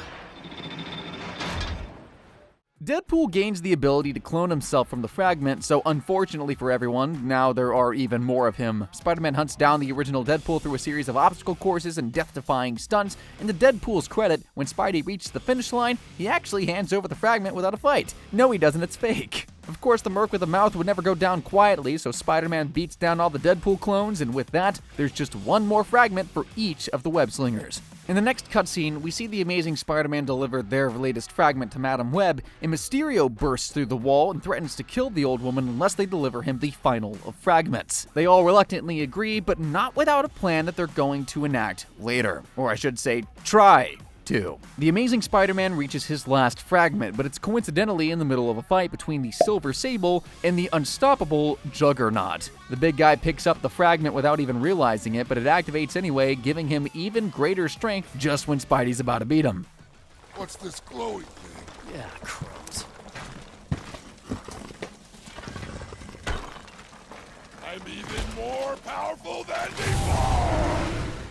Never knew that's what he looked like without his helmet on, by the way, before playing this game. Spider-Man knocks out the juiced-up Juggernaut anyways and snags the fragment. Spider-Noir's final piece is with crime boss and carnival owner Norman Osborn, who consumes the fragment and turns into the horrifying Goblin. Noir sneaks through the nightmarish funfair, rescuing people from cages and taking down the big green guy. Meanwhile, Miguel breaks into an Alchemax lab and finds his final fragment with the same person who hired Scorpion. This universe's Dr. Octopus. Clearly not Otto Octavius, it's Serena Patel, head of the Alchemax Shadow Division. Neat title.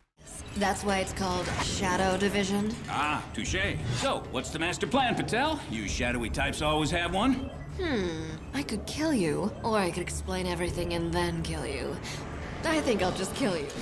She's using the fragment to power up a futuristic version of the fusion reactor, which grants her octopus arms limitless power. That's cool and all, but it's not enough to prevent Spider-Man from throwing things at her head until she collapses on the ground. And for the final fragment, Ultimate Spider-Man heads to the S.H.I.E.L.D. helicarrier. Remember that cliffhanger at the end of Friend or Foe, by the way, when Nick Fury said something about Project Carnage? Well, in my headcanon, this is the sequel. Because Ultimate Spider-Man's boss is fracking Carnage. And out of every Carnage incarnation that the Spider-Man games has to offer, this is by far my favorite. They paint Carnage to be this terrifying, just force of carnage. And in the cutscene introducing Carnage, Josh Keaton's performance when he says, "There's only one thing that can do this," one thing, is so epic, and Carnage busts through the fracking doors. Carnage is already scary enough as is. You give him a tablet of fragment of order or chaos power, whatever the frick. Dude, it's basically, S.H.I.E.L.D. was just running experiments on the fricker, and they were like, oh wow, this is a really powerful tablet. What if we combine the thing known for like killing everything mercilessly in a super powerful tablet? What if we just mesh them together? And voila. So of course Carnage escaped containment and has taken over the ship, full-on alien style. Ultimate Spider-Man fights his way through infected S.H.I.E.L.D. agents and robots, of course, until he reaches Carnage, who's transformed into a massive blob of red flesh. By the way, if it seems like I'm spending more time talking about this boss fight and I skimmed over the rest, it's because I am. Because Carnage is awesome, and you can go watch another recap video if you want a fair recapper, but you're not getting that here. Spider-Man, unfortunately, eventually wears the monster down and grabs the last fragment. With all the fragments collected, it's time for the Spider-Man to go back to Madam Web's apartment and do something about what's happening. Legendary. Speaking of Legendary, they just hand all the pieces right on over.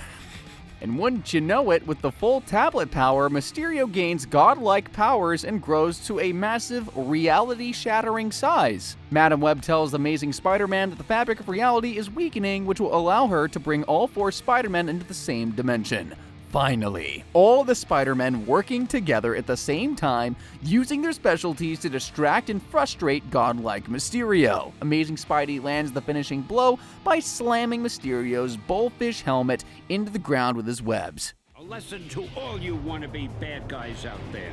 When destroying dimensions and defying do-gooders, watch out. Because you might unleash forces beyond your control, like the palpable power of 4 sensational Spider-Men. The tablet separates from Mysterio, and the Spider Team puts a good old-fashioned beatdown on the powerless villain. Amazing Spider-Man brings Mysterio to jail, and everyone returns to their home dimensions, each Spider-Man fully convinced that they're the best. Gotta admire that confidence. Next up, what a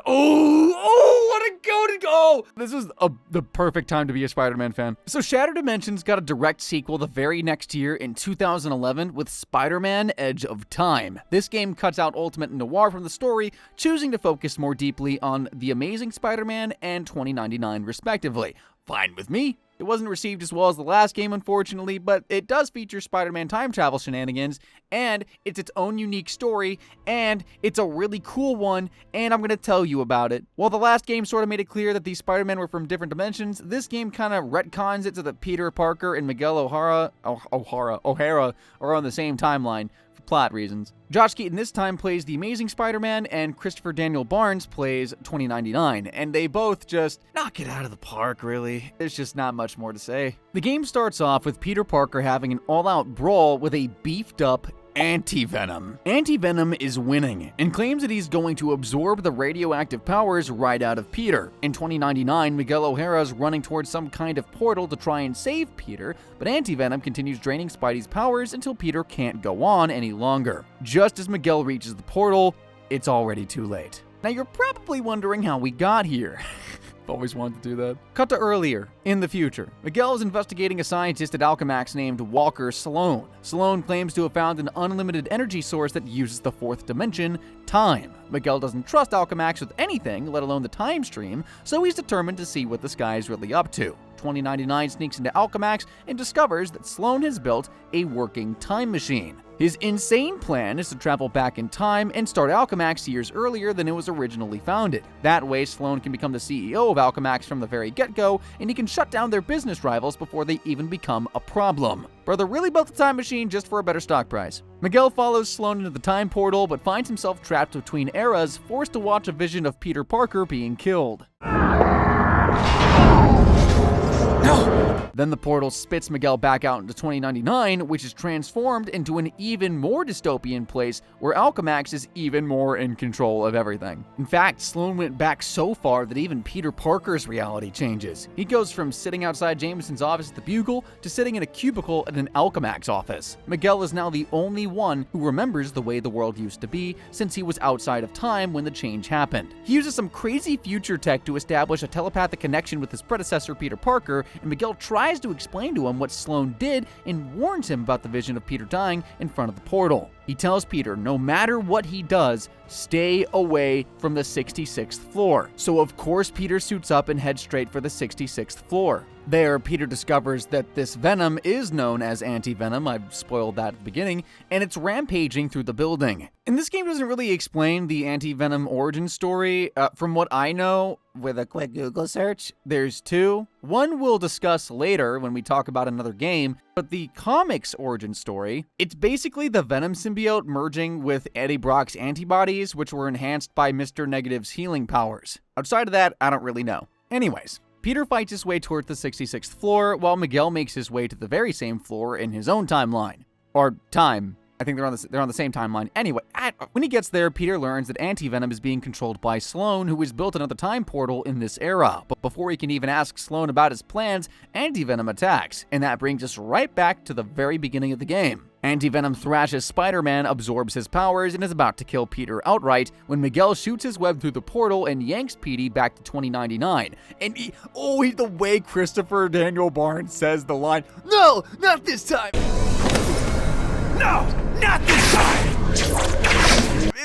Anyway, Miguel puts Peter in a healing pod to try and restore his powers and just very being, but anti-venom also comes to the portal after them. Fortunately, Miguel's spider powers aren't radiation-based, so anti-venom isn't able to drain them. They're forced back through the portal, landing them both in Peter Parker's time, and Miguel destroys the chip that Sloan is using to control anti-venom. The monster immediately turns on Sloan, grabbing him and his assistant, Otto Octavius, sending them all to an unknown time and destroying the portal in the process. Now Miguel is stuck in the past, and Peter's stuck in the future. Using Sloan's research, the two Spider-Men work together to repair the time machine, all the while fighting Alchemax goons and tentacles that keep popping out of random portals. While looking through archives, Peter finds a news article from his time stating that MJ will die that very night in Alchemax. Miguel just wants to focus on repairing the portal, but Peter convinces him that he can't call himself Spider-Man if he lets an innocent person die because he did nothing. MJ's being attacked by the robot tentacles, but Miguel fights them off and brings MJ to safety. Back in 2099, Peter is suddenly attacked by a clone of Black Cat that Alchemax has genetically engineered. After beating them, Peter encounters the man who is the CEO of Alchemax in this future.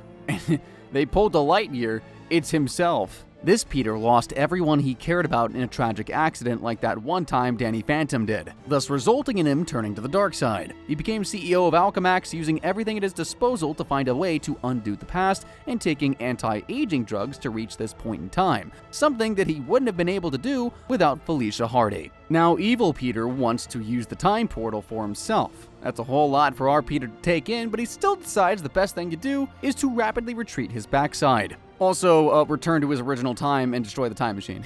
The Spider-Men successfully repair the portal and charge through at the same time. They're each returned to their own times, but a giant goopy monster comes back with Peter.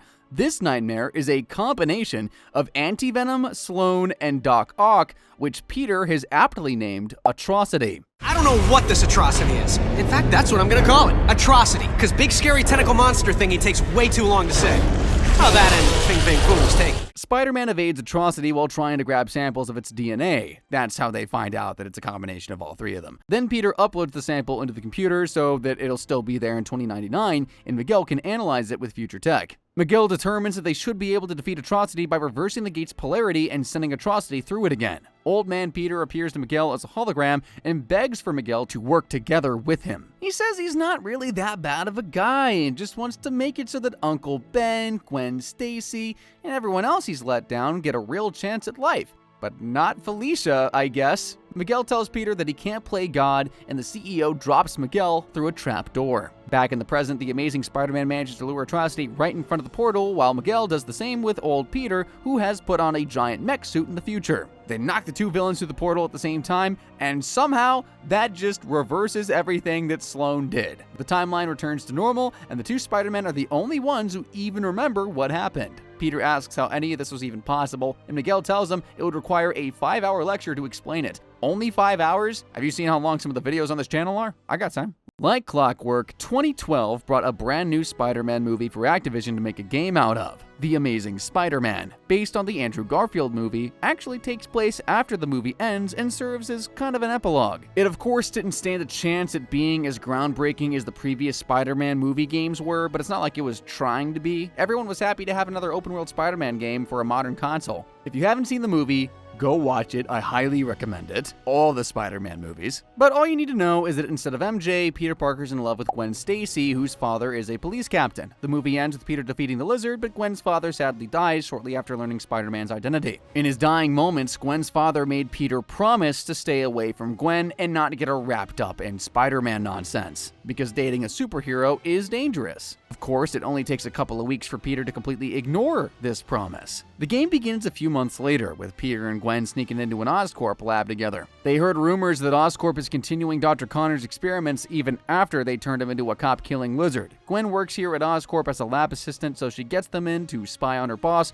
Dr. Alistair Smythe. Now there's a name we haven't heard since 1993. In Smythe's lab, they spot Rhino being escorted away by guards, and the good doctor tells Peter and Gwen that Oscorp is disposing all of their animal-human hybrids. Before you can ask what disposal means, all the lizard creatures react to Peter's radioactive DNA and go crazy, breaking containment and kidnapping Gwen. No!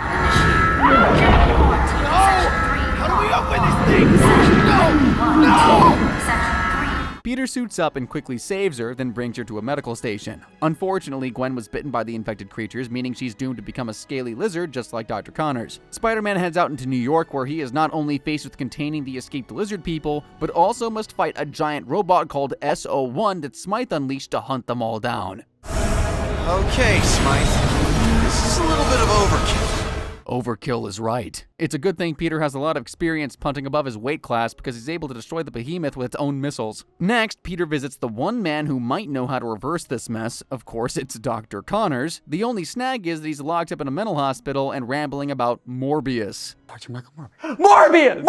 Morbius! When he's not in his lizard form, Connors is actually a pretty nice guy, so Spidey breaks him out and brings him back to the apartment of Aunt May's friend, Stan. Stan who? Connor sends Spider-Man to a secret Oscorp lab to retrieve some important research. After a brief detour to take down a rampaging Rhino, Peter sneaks into the facility. Inside, Spider-Man meets Whitney Chang, an undercover journalist who's also trying to expose Oscorp for continuing the lizard experiments. They work together, with Spider-Man having to do most of the work, of course, and steal the research that Spidey came for. Back at Stan's apartment, Connor says that in order to make a cure, he needs a DNA sample from another rat-human cross species called vermin. Spider-Man also has a quick video call with Smythe, who says he's working on his own cure that uses nanobots, but Peter is pretty confident that's a terrible idea. Spider-Man returns to his favorite place, the sewers, to hunt down some disgusting vermin creatures and battle more hunting robots from Smythe. Peter brings back the vermin DNA and Connors makes a cure, but Gwen and her fellow scientists are running out of time. Peter swings over with the cure as fast as he can, but of course the frick Smythe insists on taking the cure first. And it fails completely, and Smythe's legs are paralyzed. The scientists all turn on Spider-Man for trusting the lizard, and Spidey's forced to escape the building, being hunted by more robots,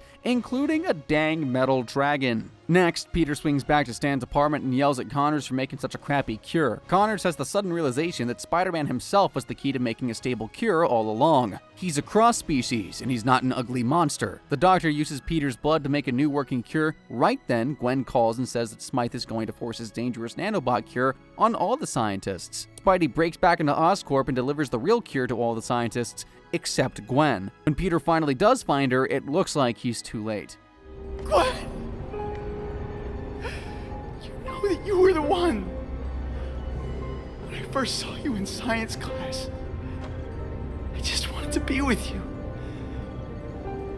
Gwen is actually just fine and she gets cured, then escapes the building with Spider-Man. Unfortunately, the infection is spread way behind this small group of scientists, so now Connors has to work on mass-producing the cure. While he's waiting for that, Spider-Man gets to enjoy some of his more classic activities, like foiling a heist from Black Cat. Suddenly, Peter gets a call from Smythe saying that he's kidnapped Connors and now knows Spider-Man's identity. It turns out everyone's kind of blaming Smythe for turning half the city into lizards, and somehow he believes it's all Spider-Man's fault. Smythe challenges Spider-Man to a showdown at the robotics lab. At the lab, Spider-Man is pinned down by a robot and Smythe injects him with a nanobot serum to test it out. Spidey manages to escape. The cure seems to actually be working. He's quickly losing his spider powers. Peter escapes the lab as a regular dude with a couple of web shooters and finds that New York is a complete and utter wreck. Smythe is planning to forcibly spread his nanobots all over the city, believing it'll cure everyone. Spider-Man reunites with Gwen and Connors, but it turns out that in addition to being a working cure, the nanobots are also a deadly poison. Spider-Man's heart starts to fail and he collapses. Connors believes that with Spider-Man in this state,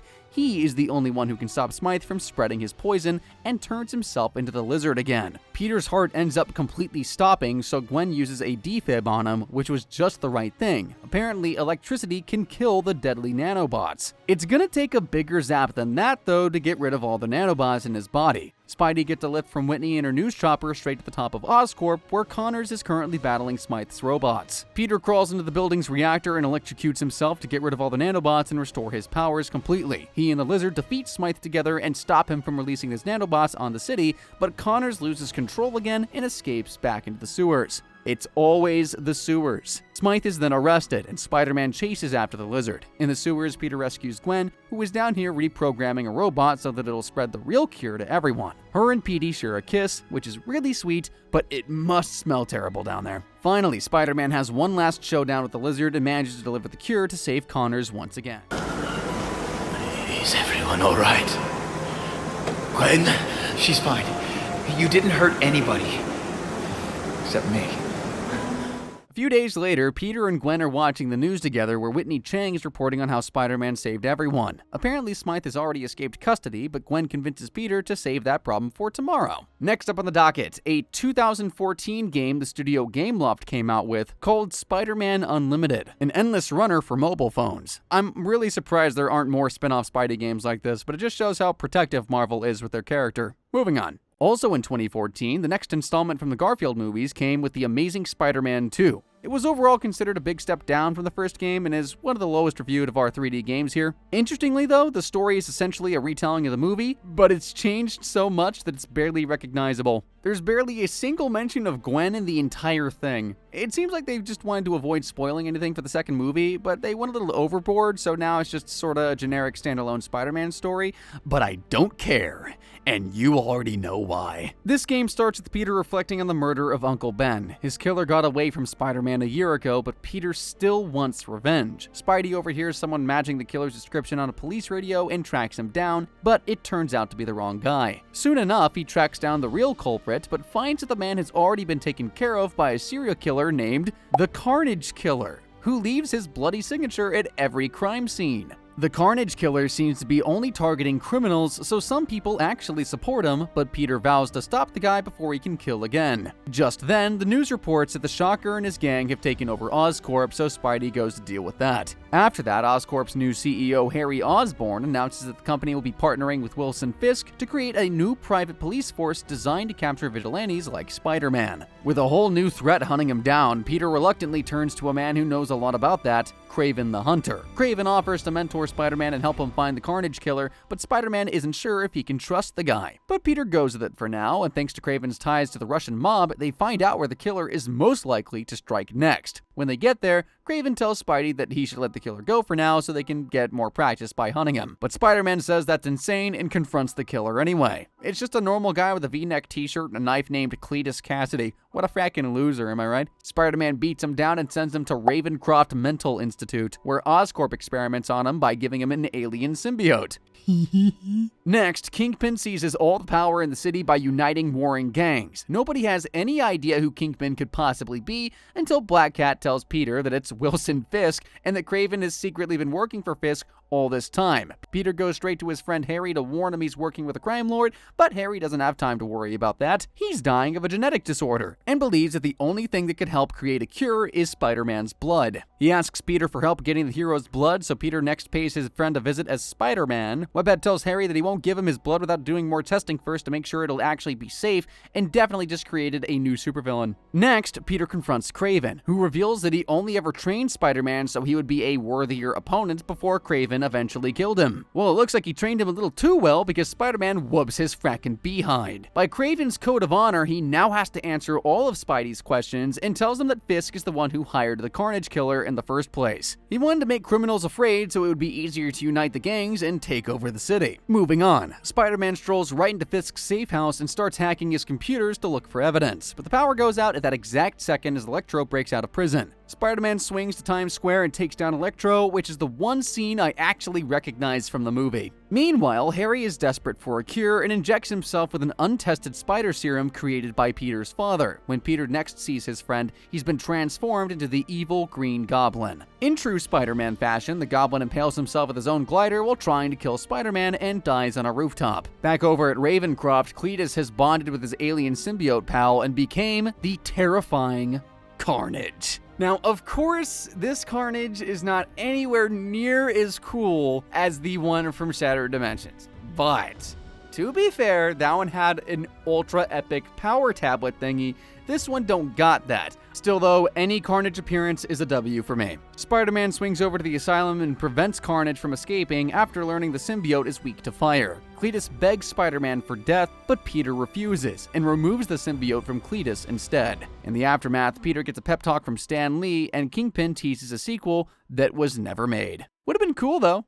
After the longest 4 years of my life with no Spider-Man games, the game studio Insomniac brought us something truly special. In 2018, Marvel's Spider-Man for PS4 brought Spidey to the next generation of gaming. From the lovingly crafted New York City map, to the rich story, to the incredible swinging system, and just tons and tons of spider suits, yeah, you can't really blame people for saying that Insomniac has created the best Spider-Man games of all time. From here on out in this video, we're only going to be talking about the Insomniac Spider-Man games because those have been the only ones released. So I urge you, if you have not played these games, play them. Don't let my recap ruin the experiences for you. So, kicking things off, the game starts in Peter Parker's apartment, where he gets an alert that there is police activity at Fisk Tower. This is a 23-year-old Peter who is already 8 years into his crime-fighting career, but even with all that experience, balancing two different lives never gets any easier. And wait, before we go any further, Yuri Lowenthal, the new voice for Spider-Man in these games, just does a phenomenal job at breathing a whole new life into this more mature Peter Parker. Again, another reason to play these games. They are so immersive. Anyway, Peter Parker works as a research assistant under, actually, we'll get to that. While Spider-Man works with police captain Yuri Watanabe to take down New York's baddies. Today, the NYPD are officially arresting the Kingpin for his many crimes, but he's not going down quietly. Spidey rushes to Fisk Tower and takes out waves of armed Fisk goons. He prevents Kingpin from wiping all of his servers full of evidence and rescues civilians once the tower starts blowing up. Peter beats down the Kingpin personally, and New York's finest are able to arrest the big guy once and for all. Well, actually, we'll see how long that lasts. Next, Peter rushes to his job at the lab working for Otto Octavius, voiced by the dude who voices Rigby in regular show, by the way. Vincent's gonna drop his balls when he sees how we set up these chairs. Yeah, William Sawyers is a legendary. These two are researching advanced prosthetic limbs that can be controlled mentally and definitely won't turn into evil robot tentacles. I love this incarnation of Otto, man. He's just a genuine good guy, acts as a father figure, mentor to Peter, everything he wants to be. But the people who are funding this lab are disappointed with the results they've made thus far. Then, Yuri calls Spider-Man with a new problem. The NYPD have recently started using Oscorp surveillance tech across the city, but all the data towers have suddenly gone offline. Now Spider-Man has to help restore the police surveillance state, which is sort of questionable, but at least it allows Spidey to stop crimes that are already in progress. And if you're like me, the moment you got this side quest, you went around the entirety of New York, unlocking all of them before moving on with the whole fracking story. That night, Peter goes back to the lab to work on some spider tech in private. Octavius barges in while Peter is fixing up his suit, but the doctor just assumes that Peter is Spider-Man's tech guy, not that he's Spider-Man himself. Or at least, that's what he wants Peter to think. Octavius is such a nice guy, though. That very same night, he designs a brand new spider suit, Spidey's signature suit for these games, with the white accents. And I'm gonna start a war by saying this, but I'm actually not the biggest fan of this spider suit design. I know.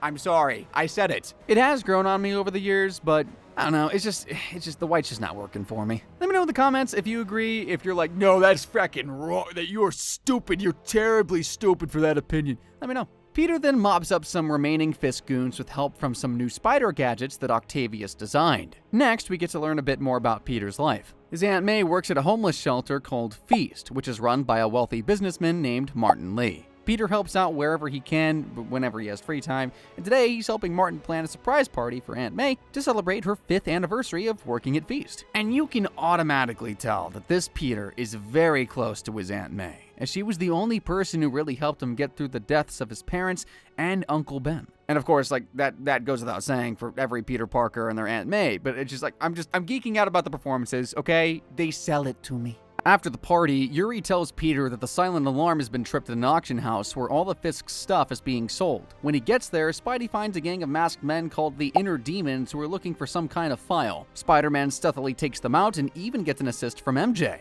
In this universe, MJ is the one who takes pictures for the Daily Bugle, and she knows Peter's secret because they kinda sorta used to date until they broke up 6 months ago. From here, we get to play as MJ, sneaking around looking for evidence. After taking out the demons, Peter and MJ get dinner together, but Peter is saved by another spider emergency before they can get too deep into discussing their relationship baggage. Then Spider-Man gets to take down the generic villain Shocker again, but in a next-gen way. Then Peter heads back to Feast and asks Martin Lee about the demon masks because Martin has a degree in art history. And all Martin can tell him is that the mask is related to Chinese folklore and the people wearing them are probably very dangerous. Thank you, Martin Lee.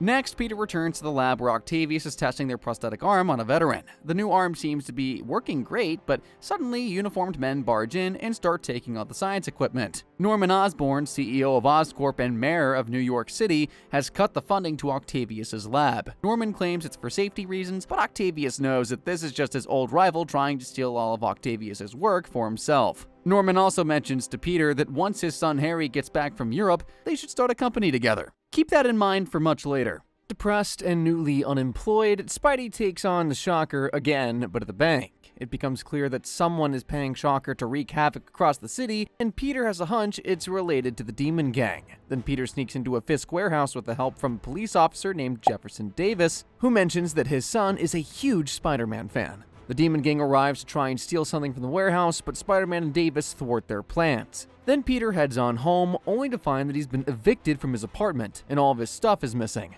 Now he's unemployed and homeless, so it's a good thing this bum knows a good shelter to sleep in for the night. Peter goes back to Feast and Martin tells him in May that he's leaving town for a while for some personal business. Moving on, Spider-Man continues investigating the demons until he spots some of them escaping on a helicopter. He chases the helicopter through the city in an insane action sequence and stops the thugs. Then we are introduced to Miles Morales, the same son that Officer Davis mentioned. Miles and his mother Rio are attending a ceremony to honor Davis's bravery in stopping the Demon Gang. Mayor Osborn presents Davis with a Medal of Honor, but out of nowhere, the demons attack this very ceremony. Some men with strange glowing bodies appear and detonate themselves, tragically killing Miles' father. The leader of the demons finally shows his face as well, and it's none other than Martin Lee. At the funeral for Officer Davis, Peter tries to offer some comforting words to Miles. He knows exactly what it's like to lose a father figure. Twice even. But Miles isn't interested in hearing anything from some random dude. Peter tells Yuri that Martin Lee's the leader of the demons, but she needs solid evidence before the police can act on it. MJ tells Peter to go investigate a recycling center that Martin owns and warns him that Martin has some kind of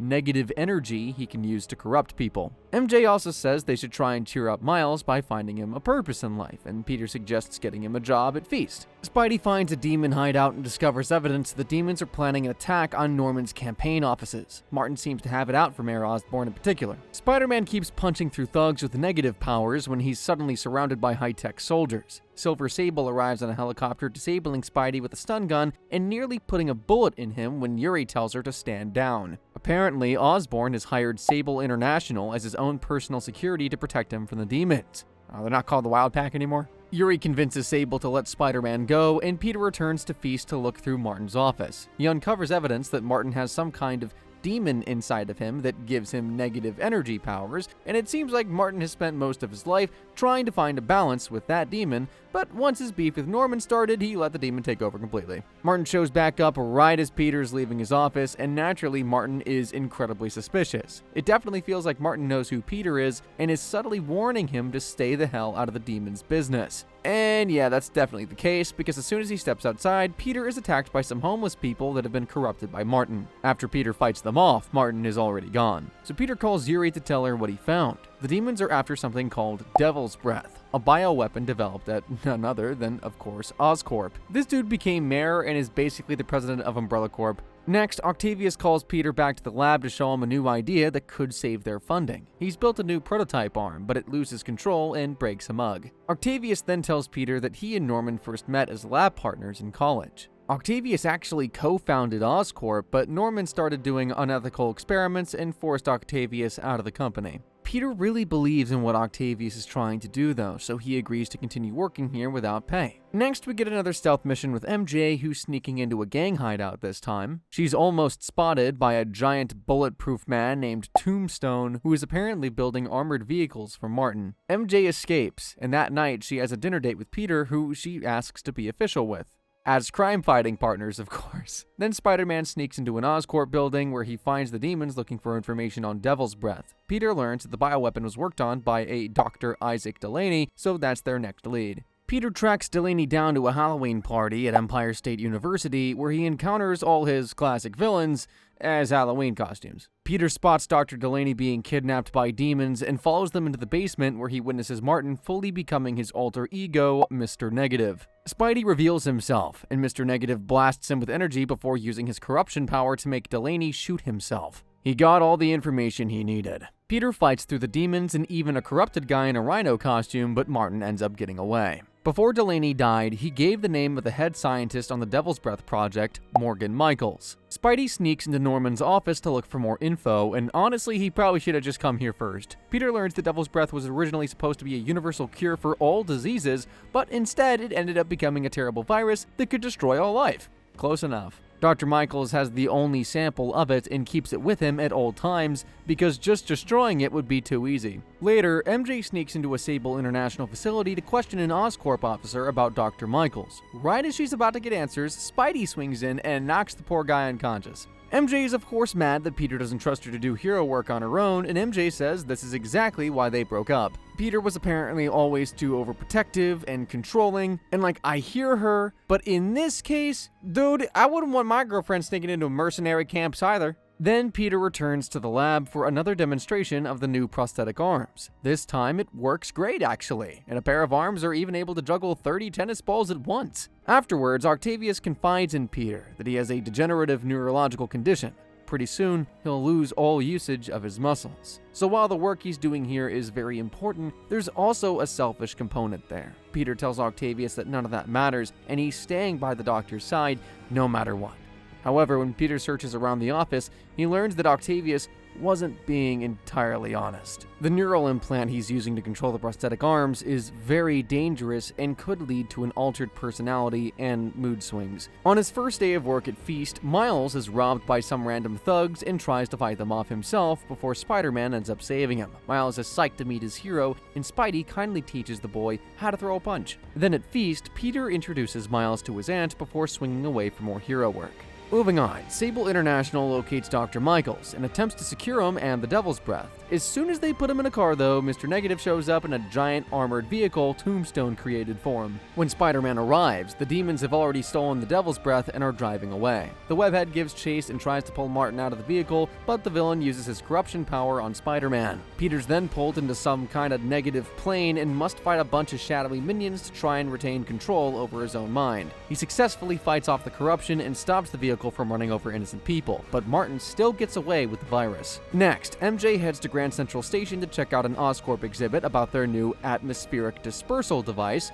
Now, why the frick would you want that? Martin just spawns right behind her, and his thugs steal the device while taking everyone at the station hostage. Mr. Negative puts the Devil's Breath into the dispersal device and threatens to release it in 30 minutes unless Norman Osborn comes to the station. MJ texts Peter what's going on, but of course she isn't just gonna wait around for him. She starts sneaking around, and once some backup arrives from Peter, she defuses the dispersal device just in time. Spider-Man takes out the thugs and frees the hostages, then chases Mr. Negative onto a train. Spidey ultimately beats Mr. Negative by knocking him into an electric box, then the police take him away and secure the Devil's Breath. It should be cause for celebration, but MJ is still mad because she doesn't feel like she's equal partners with Peter. Mr. Negative is taken to the island prison known as the Raft, where all of Spider-Man's other superpowered villains are locked up. Then Peter heads on over to another demonstration by Octavius. The doctor decided that if prosthetic arms are cool, then how sick would 4 of them be? Peter tries to warn his mentor that the neural chip is too dangerous, and Octavius seems to listen. He promises not to use the tentacles unless they do more testing and make sure it's safe.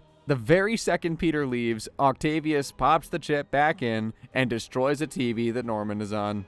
Peter returns to Feast after that and asks Aunt May how she's been doing since learning that her boss is a supervillain. She tells him that the Martin she knows could never do something like this, when suddenly there's a news report that Mr. Negative has escaped the raft. Oh, and the Devil's Breath is gone, by the way, and everyone else on the raft also escaped. Spider-Man rushes to the scene and webs onto Yuri's police copter when Electro blasts them with lightning. Peter manages to save Yuri, but he soon finds himself facing Electro, Vulture, Scorpion, Rhino, and Mr. Negative. Now, of course, you'll hear me list all those villains and count them, and they only come to 5. Who's the 6th? Spider-Man is surrounded by his villains on the roof and taking a royal beating when the true mastermind behind this prison break reveals himself. Enter number 6. Dr. Octopus flings Spidey's battered body off the roof and then instructs his Sinister Six to go destroy Norman Osborn's city. After that, Doc Ock heads straight to Times Square and releases the Devil's Breath over a crowd of people. The virus spreads like wildfire, and pretty soon, thousands across the city are infected, including Aunt May. Feast becomes an emergency medical shelter, and chaos reigns in the streets as Sable International battles the escaped villains. Spider-Man is somehow blamed for everything, of course, and Mayor Osborn brands him a fugitive. Despite getting 14 broken bones in his fall, Spidey is back to work the very next night, doing everything he can to limit the destruction. Spider-Man fights escaped prisoners who are turning the city into their own personal war zone, and after one very long night, Spider-Man gets a call from MJ saying that the Feast building is on fire. He rushes there, saves Aunt May, then nearly falls into the inferno himself, but Miles catches his web at the very last second. Peter, MJ, and Miles escape the building and agree to all work together as a team to save the city. Peter's very long night continues, with him taking on Electro and Vulture at the same time. Once they're back in the slammer, though, the next day he tangles with Scorpion, who injects Peter with a fear toxin that makes him hallucinate a flooded New York. Say fear toxin like it's Batman. I think you would call it a fear toxin. Peter tries to make his way to Octavius' lab to synthesize an antidote, but along the way, he suffers nightmares of Octavius taunting him for failing to keep him from going insane. Brother, how is that his fault? Peter soon cures himself, but there's still plenty of work to do. After that, we get another stealth segment as Miles this time. Miles sneaks into a compound that escaped prisoners have taken over so he can try to get back some supplies they stole from Feast. Miles narrowly avoids being discovered by Rhino, then confronts an escaped prisoner and knocks him out with a single punch. Which, considering that Spider-Man showed him how to throw a punch earlier on in the game, was incredibly cathartic. Spider-Man heads to Miles' location and webs up Rhino and Scorpion, also in one fell swoop. Moving on, MJ sneaks into Norman's penthouse apartment and discovers a secret lab inside. She learns that her and Peter's friend Harry isn't actually studying abroad in Europe, he's there receiving treatment for a deadly unknown illness. When I say unknown, they kinda know what it is. It's the same genetic illness that took his mother's life. But to their knowledge, there has been no cure. That's why Norman was so motivated to create a universal cure. Harry's been sick his whole life, and his friends had no idea. Silver Sable arrives at the penthouse, and MJ overhears her saying that Oscorp has finished a cure for the Devil's Breath sickness. She also finds a security tape showing Martin Lee as a child being injected with an early prototype of the Devil's Breath. The experiment was, of course, an immediate failure. Martin exploded with his new negative powers and literally vaporized his own parents. Norman Osborn created Mr. Negative and killed his parents in the process, and that's why Martin wants revenge on him. Also, Octavius was there for this experiment, so it's kinda insane Martin would agree to be part of his Sinister Six. Maybe he just doesn't remember him? He was a kid, so it's a strong possibility. Very traumatic day that day. MJ escapes the penthouse by jumping off the balcony, and Spider-Man catches her just in time. Peter finally accepts MJ as his equal partner, tells her that he trusts her to look after Feast while he goes after the Devil's Breath cure. Oh, and there's a spider crawling around on MJ that she accidentally freed from Osborn's lab. I'm sure it's nothing. Next, Peter heads to another Oscorp lab where Mr. Negative has already taken Norman hostage. Spidey fights his way into the lab, but Mr. Negative grabs him and pulls him into the negative plane again. Spider-Man resists the corruption yet again and tries to convince Martin that his anger is letting his inner demon turn him into someone he's not. Peter valiantly battles Mr. Negative and his shadow minions, and it seems like a part of Martin is still in there, resisting the negative influence. Spider-Man ends up defeating Mr. Negative and gets the cure, but right then, Doc Ock bursts in and takes it for himself. Octavius slams Peter into the ground, grabs Norman, and makes his escape. Silver Sable then shows up and drags the injured Spidey all the way back to Feast. Peter's not only physically wounded, but he's devastated that he failed to bring back the cure for Aunt May. Her sickness has gotten much worse, and the doctors say that she could pass away at any moment.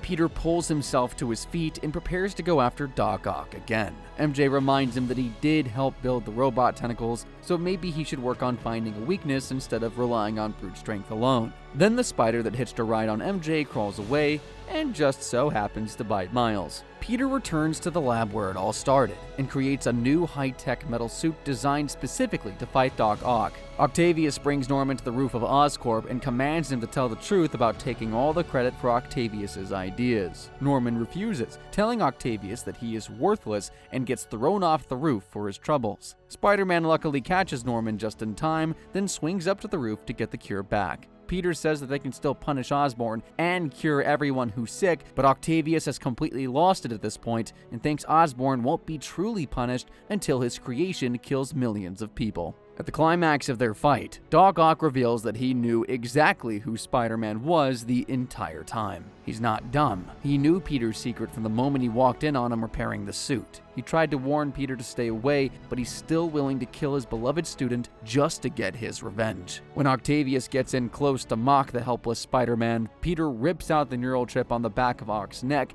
and Octavius begins to plummet off the side of the building. The two land in some random room in Oscorp, and Peter finally has an honest conversation with his mentor, asking how he could possibly do so much evil when Peter looked up to him so much. Octavius basically says that with great power comes great responsibility. That he believes that what he is doing is truly servicing other people, when in reality, it is of course only servicing himself. Octavius then becomes self-aware and blames the arms for everything that he has done, refusing to admit that the arms just amplified feelings that were already there.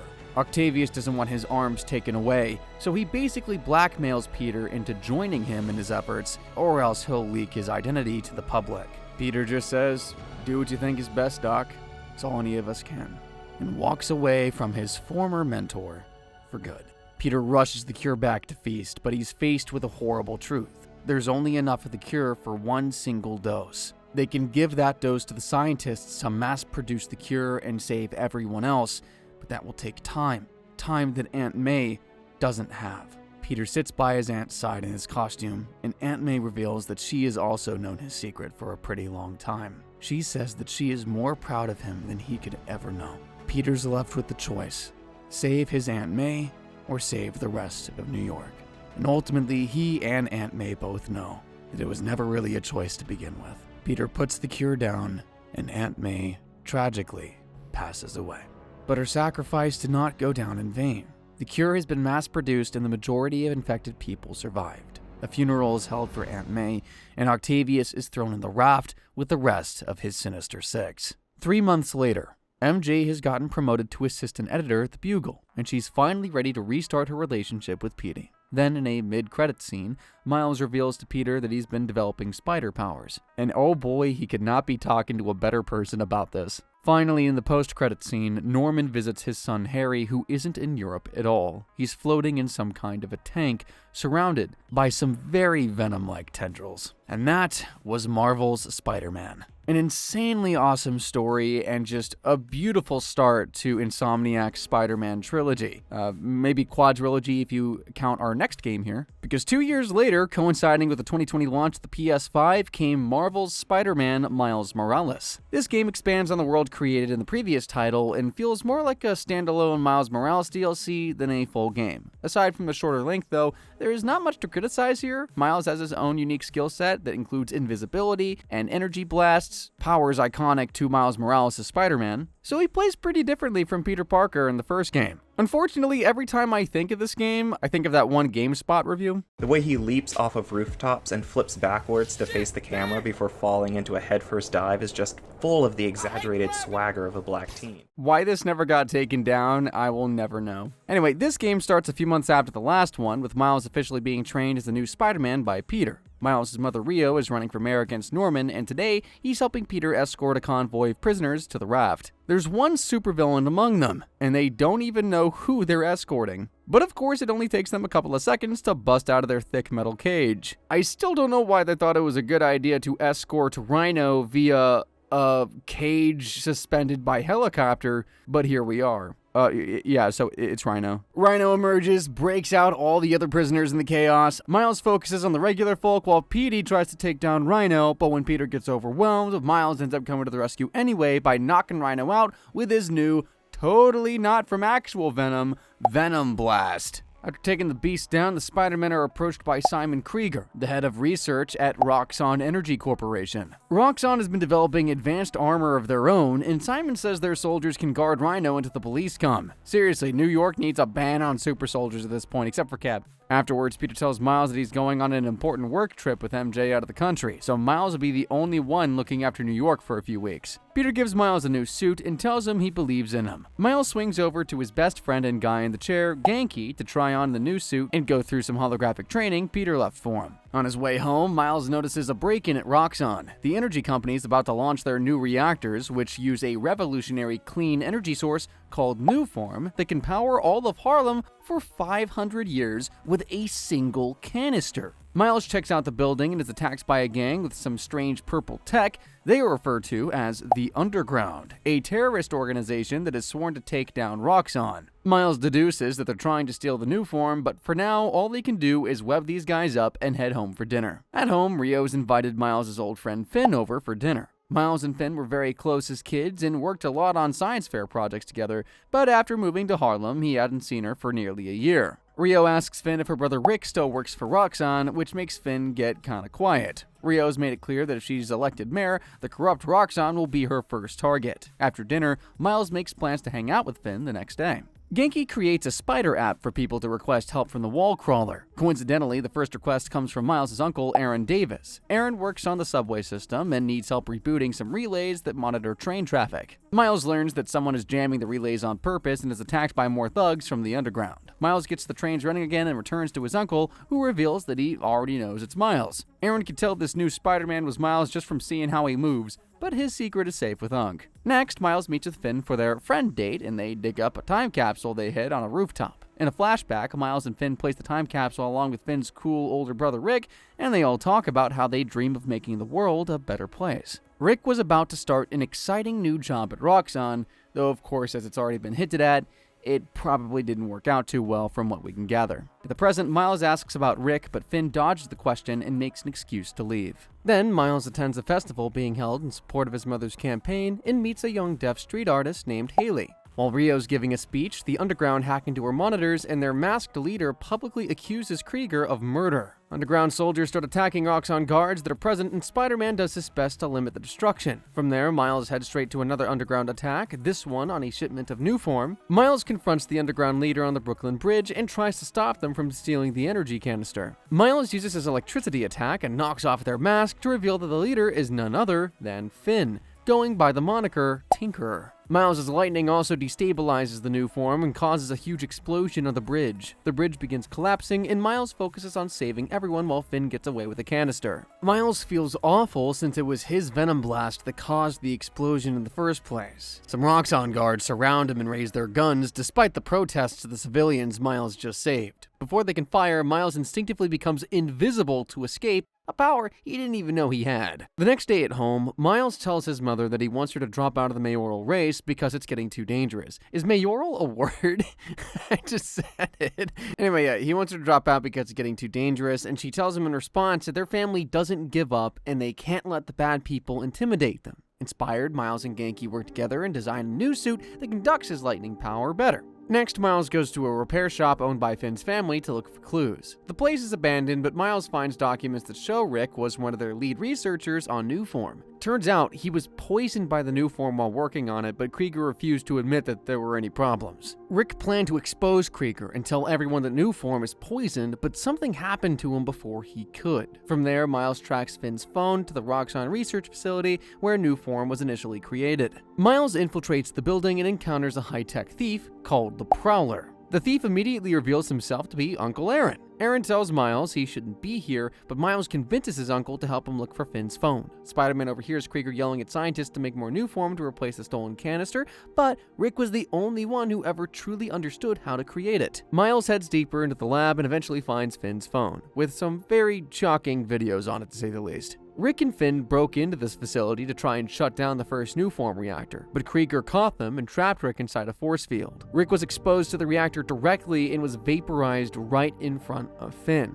After watching that, Miles is determined to finish what they started. He starts overloading the reactor with his venom blast, but Miles is filled with overflowing energy that explodes out from him. The reactor is destroyed and Miles escapes the lab with his uncle's help. Now Miles wants to explain everything to Finn and ask her to stop being a terrorist nicely, but Aaron says he should pretend to be her friend for now to gain more information about the underground as a whole. Miles meets up with Finn and uses their friendship to his advantage. Finn confesses that she's the Tinkerer, but instead of sharing his secret too, Miles just asks if he can join the underground. Finn brings him to the underground's hideout inside the abandoned Fisk Tower, then Miles pretends to leave and starts sneaking around as Spidey. He spies on their strategy meeting and is nearly discovered by Finn. Miles learns that the underground are keeping the Newform in an old theater and heads there next. Inside, he learns that Finn is destabilizing the Newform and wants to use it to blow up Roxxon Plaza. It's a new building that isn't officially open yet, so there wouldn't be any casualties, or at least that's what it would seem like on the surface. Miles tries to steal the canister back, but Finn attacks him and grabs it first. After a long chase, the Tinkerer has Miles at the end of a blade,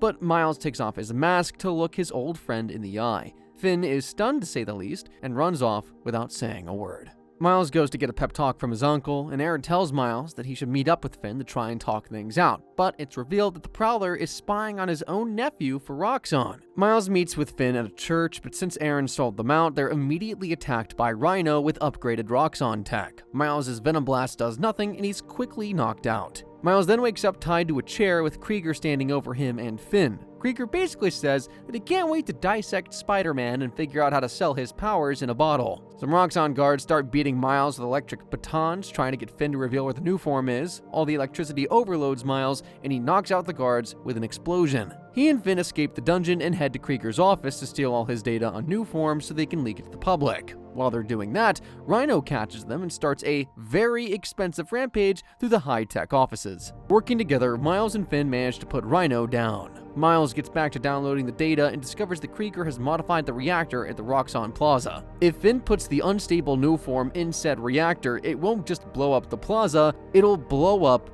all of Harlem. I really don't think I understand this guy's business strategy. Meanwhile, Rhino starts to taunt Finn about her brother's death, and she's straight up ready to kill the guy. Miles tackles her away just before she can, but she starts beating on Miles for ruining her master plan. He tries to warn her about the reactor, but she tells him she'll kill him if she ever sees him again and runs off. An injured Miles returns to his home and limps in the door. He doesn't even try to hide it from his mom and tells her the whole truth about his other life. For once, she actually had no clue, but tells Miles that she's incredibly proud of him nonetheless. Genki tries to start a citywide evacuation online while Miles heads back out to stop Finn. Suddenly, a projectile hits Miles from behind and knocks him out. Aaron brings his nephew to his underground lair and tells him he won't let him leave. Aaron says he's just been trying to protect his family and doesn't want to see Miles die while trying to save innocent people just like his father did. Miles isn't about to listen to the guy who just sold him out, and he knows a Spider-Man never turns his back on people in trouble. Miles defeats his uncle in a fight, tells him that they're done being a family, and escapes the lair. Miles then heads to the abandoned Oscorp Science Center, where Finn is using their old science fair project to finish destabilizing the new form. Miles has a flashback to the science fair, where, funnily enough, he ran into Peter and Octavius. In the present, Miles comes face to face with Finn in the underground. He tries again to warn Finn, but she's done listening to him. The underground starts a full-on assault on Roxxon Plaza, and the streets are filled with chaos. Inspired by his nephew's words, the Prowler shows up to help Rio and Genki evacuate Harlem, while Miles heads to the center of the action. He arrives right as Finn is putting the new form into the reactor and is forced to battle his friend one final time. He continues to beg her to stop this plan before it destroys the city,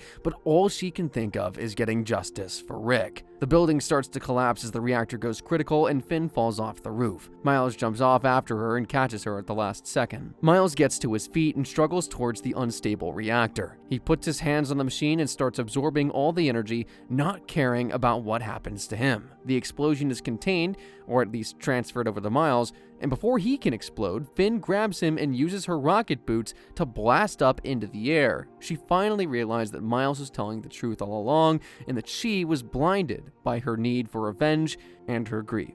She tells Miles it's okay to let go, and he detonates in her arms, a safe distance above Harlem. Finn gave her life to save everyone, and finally did something her brother would actually be proud of. Rest in peace. Miles falls to Earth, but miraculously survives. A whole crowd of Harlem residents sees Miles' face, but Haley silently passes him his mask, and it's like that one scene from Spider-Man 2, the movie, in the train where everyone sees his face and is like, "Don't worry, man, we got you." 4 weeks later, Simon Krieger is arrested for almost destroying the city, and things just started getting back to normal for Miles. He asks Peter if this job ever gets easier, and Peter honestly responds that, no, not really, but the people they save make it all worth it. The game ends with another post-credit scene teasing Harry Osborn as Venom, and the next game, let's talk about it. Finally, our very last title is Marvel's Spider-Man 2 from 2023. Guys, if you've stuck with me this whole time in my blazing speed, I appreciate y'all. If you've enjoyed the video so far, it would mean a whole lot to us if you hit the like button, hit subscribe, and leave a comment down below which Spider-Man game has been your favorite so far, if Marvel Spider-Man 2 isn't, or won't be. With an even bigger map, more villains, and 2 playable Spider-Men, this may be one of the only Spider sequels that truly lives up to the previous game. I'll forever be biased for the first game just because I love the story arc with Doc Ock, but this game's pretty cool too. In fact, I just remembered about one part that happens in this game that it's a lot cooler than I'm actually giving it credit for. The game begins with a flashback to 2 years earlier. Harry and Norman Osborn are in a lab with Dr. Kurt Connors looking at the tank containing the symbiote. Harry's about to enter the tank with the hopes that it'll be the miracle cure they've been searching for. The scene quickly transitions to being a horrible nightmare that Harry is having inside the tank. So yeah, doesn't look like it's a very good time in there. Over at Miles' school, his class has a new science teacher, Peter Parker. Suddenly, everyone notices a sandstorm going on outside, and Peter is forced to ditch work on his very first day. Downtown, an enormous Sandman is destroying the city. The Spider-Men do their best, but they mostly just end up with a lot of sand in their suits. Genki tells him to throw a water tank at him, but it isn't enough. Peter notices that Miles' lightning attacks are able to harden the sand into crystals and gets an idea. They conduct Miles' lightning through Peter's new Iron Spider arms and blast Sandman to bits. Then we get another flashback to 6 months ago in a deep jungle, where Kraven the Hunter is slaughtering his latest prey. He wants a real challenge, and what better place than New York City? In the present, the Spider-Men help clean up from the sandstorm and even carry an injured J. Jonah Jameson to the hospital. Peter's fired on his very first day of work right in front of Miles, Genki, and Haley. Peter goes home to Aunt May's house where he's living now, and MJ comes over to try and cheer him up. Peter and MJ look through old photo albums and reminisce on the past, then receive a very unexpected visitor in the form of Harry Osborn, whom they haven't seen in years. He's looking great. He's still using a cane, but he says that he's cured of his genetic illness. Peter and Harry take a bike ride through the neighborhood to their old high school and break in to continue their trip down memory lane. Peter remembers a day when he and Harry broke into the school like this, only for Norman to land his helicopter on the football field and tell Harry that his mother had passed away. While looking out of that same field in the present, Harry tells Peter that he's starting a new company called the Emily May Foundation, named after Harry's mother and, of course, Aunt May.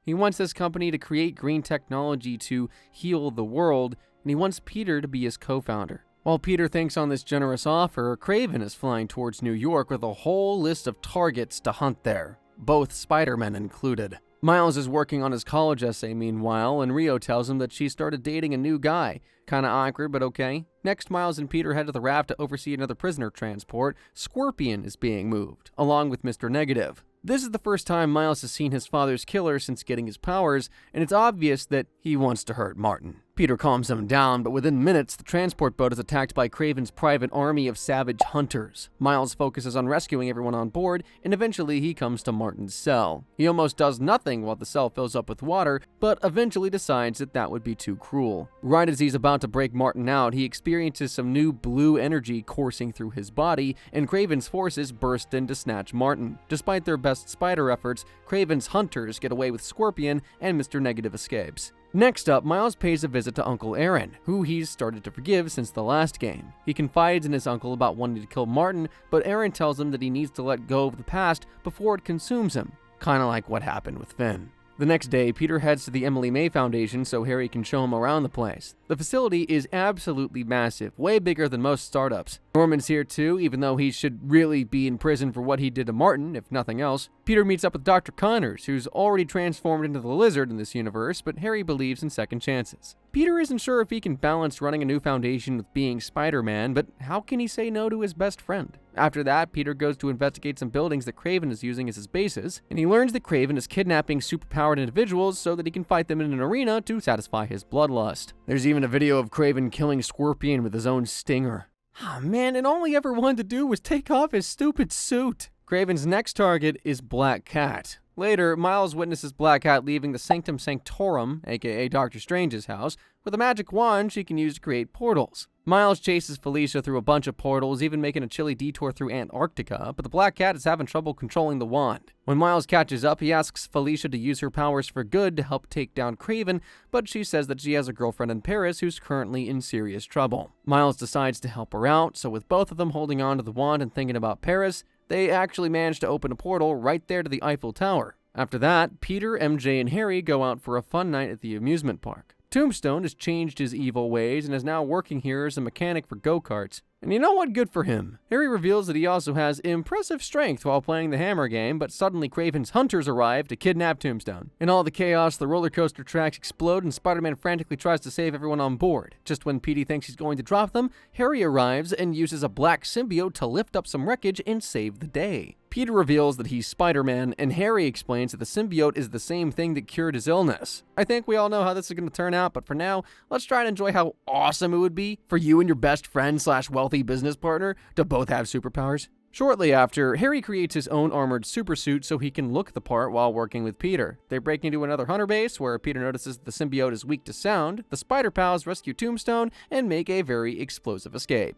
Then the BFFs try to fist bump to celebrate their first rescue together, but the symbiote automatically tries to grab onto Spider-Man. So yeah, not a good sign. Peter asks MJ to go check out Dr. Connor's house because he hasn't shown up to work in a few days. When she gets there, she finds that the hunters have already kidnapped the doctor, so she sneaks into one of their vans and is brought to their base at the zoo. MJ goes full Metal Gear Solid to try and rescue Connors, but right before they can make their escape, Kraven blocks their path. He pushes MJ aside and injects Connors to something that forcibly transforms him into the lizard again. Peter and Harry arrive and start fighting the hunters, but Peter is fatally stabbed by Kraven. MJ tries to keep Peter moving, but he collapses and stops breathing. Harry runs to his friend's side and transfers the symbiote onto Spider-Man to save his friend's life. The symbiote gives Peter even greater strength, and he uses it to kick some hunter butt while his friends escape. They regroup at the Foundation, worried that Harry will start getting sick again without the symbiote. Peter tries to take it off, but he doesn't have any control over the suit now. For now, Spidey might as well use the suit's power to try and find Connors, who knows more about the symbiote than anybody. By tracking down the blade Peter was stabbed with, he learns that Kraven, or Sergei Kravenov, is the wealthy Russian leader of the Hunters mercenary group. Peter sneaks into a hunter party to look for the serum they used on Connors so they can analyze it and make an antidote. After nearly being eaten by Kraven's pet tiger, Spider-Man is discovered and starts fighting the hunters. His symbiote suit, though, starts to make him more violent, and the fight leads to Peter and Kraven facing off in a church.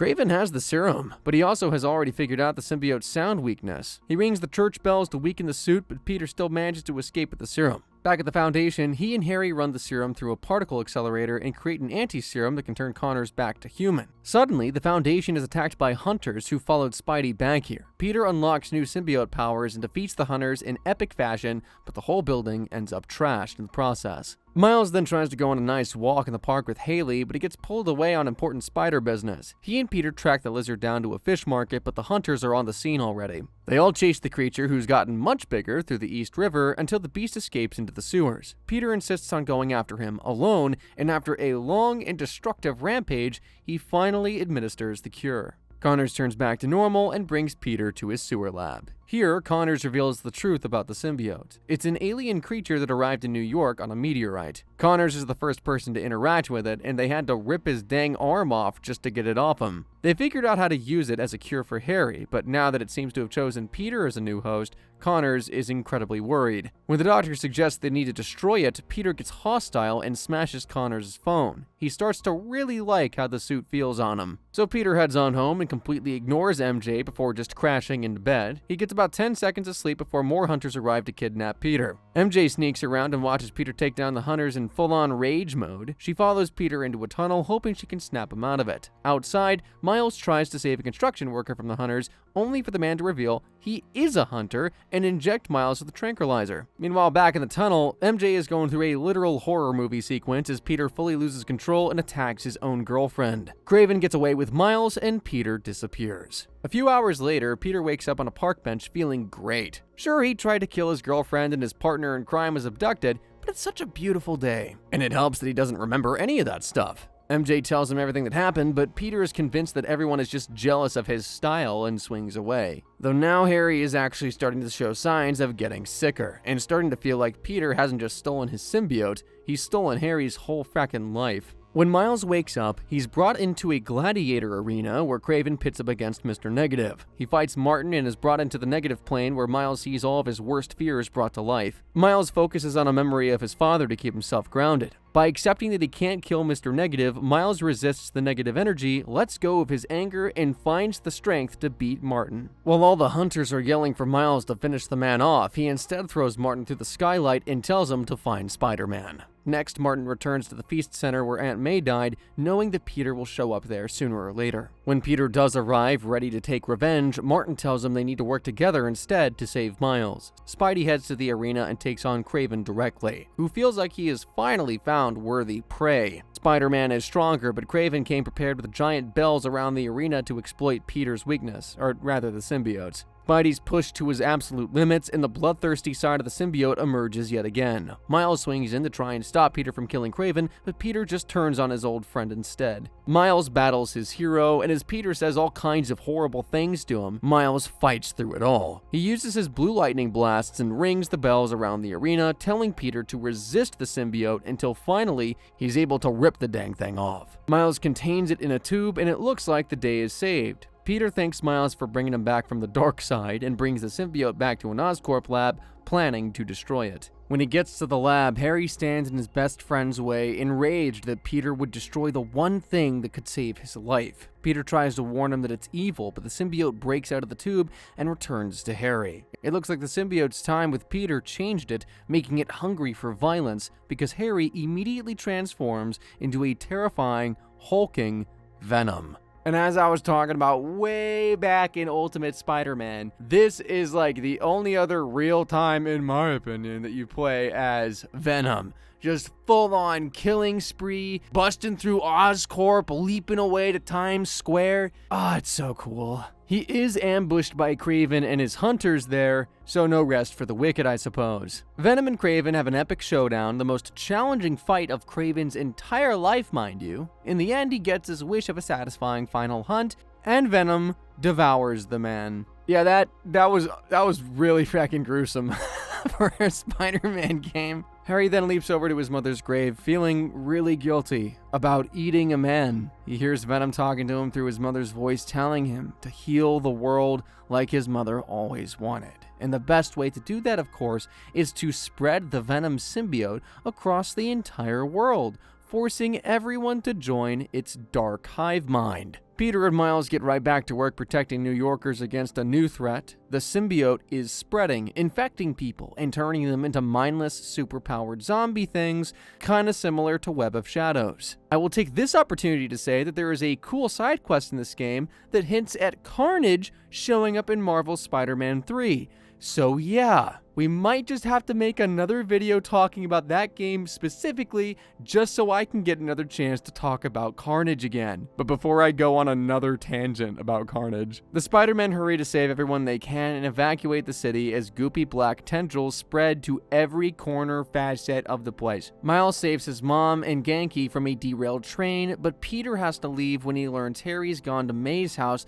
to take MJ hostage. When he gets there, he finds the situation is even worse. Venom infects MJ and turns her into a horrifying monster called Scream. So Peter has to battle the love of his life, but I guess MJ's got a lot more willpower than Peter here, because it only takes a couple of minutes for her to resist and rip the symbiote off herself. I'm downplaying it severely for the sake of time, but I liked the fight. It was really fun. Peter and Miles then swing to City Hall, which Venom is using as the headquarters of his global takeover. Peter gets infected again, and Miles is nearly overrun by his symbiote zombies, but he gets pulled out by Martin Lee at the last second, who's able to repel the symbiote with his negative powers. Together, Miles and Martin travel inside Peter's consciousness and help him tame the symbiote. After confronting Aunt May's death one more time, Peter gains the ability to make the symbiote's power his own without losing control. The symbiote transforms into a new white suit around Peter, an anti-Venom, if you will, and Martin is so moved by Miles' forgiveness of him that he turns himself into the police so he can truly pay for all the pain he caused. Low-key, my favorite part of the game just because of that. But next up, Venom breaks into Oscorp and steals the meteorite that the symbiote arrived on. It's more than just a space rock that Venom hitched a ride on, it's some kind of artifact for him that increases his power and lets him take over the world even faster. Spider-Man shows up a little too late to stop him, but Dr. Connors tells Peter that Harry is completely gone. He has fully fused with Venom and there's no hope of ever bringing him back. That's not going to stop Petey from trying. At this point, New York has been transformed into something straight out of a cosmic horror story with black spires shooting across the sky. Miles promises Peter that they will find a way to save Harry and take their city back. While evacuating more people, Miles has a vision of the meteorite being held in the subway station and another of Haley being attacked. He rushes to save his lady friend while Peter goes straight for the meteor, despite Miles telling him to wait. After saving Haley, Miles manages to ask her out on a proper date after the world is saved, and Haley accepts, so score one, at least we get a W there. In the subway station, Venom tries to convince Peter to join his side once again, but Spider-Man refuses and escapes with Miles. In a last-ditch effort, Peter, Miles, and MJ make a plan for the Spider-Man to distract the aliens while MJ steals the meteorite and destroys it with the Foundation's particle accelerator, which should kill all the symbiotes just simultaneously and automatically. So yeah, that's super convenient. Peter goes to have an epic boss battle with Venom inside their old high school gym, which has been suspended high up in the air. Venom realizes what they're planning and suddenly grows a pair of wings and flies off with Peter in his clutches. What follows next is one of the most thrilling games of keep away I've ever seen and a truly satisfying friendship beatdown. Ultimately, Peter gets one more chance to talk to Harry, who tells him that the only real way to heal the world at this point is by destroying the meteor and killing Venom for good. Miles throws the meteor inside the particle accelerator and MJ fires it right on up. Peter tells Harry that he loves him one last time, then all the symbiotes are instantly vaporized from the city. It is presumed that Peter has lost another close one in his life, but Miles steps in and doesn't let that happen. He uses his electricity power to restart Harry's heart, bringing him back to life, but still in a comatose state. Norman orders his scientists to use something called the G serum on Harry to try and save his life, and you can assume what that is. In the aftermath of Venom's takeover, MJ quits her job at the Bugle and starts her own independent news podcast. Her and Peter move in together, and Peter decides to take a break from being Spider-Man for a while to focus on rebuilding the Emily May Foundation. He is going to heal the world, for real this time. He entrusts Miles with keeping the city safe for now and knows that New York couldn't be in better hands. And at the very end of this game, Norman goes to visit Octavius in the raft to ask who Spider-Man really is. Norman blames Spider-Man for everything that happened to Harry, but Octavius pretty much tells him to shove it. And finally, Miles gets a chance to have that real date with Haley and even meets the man Rio is dating, a nice guy named Albert Moon, with a daughter about Miles' age named Cindy.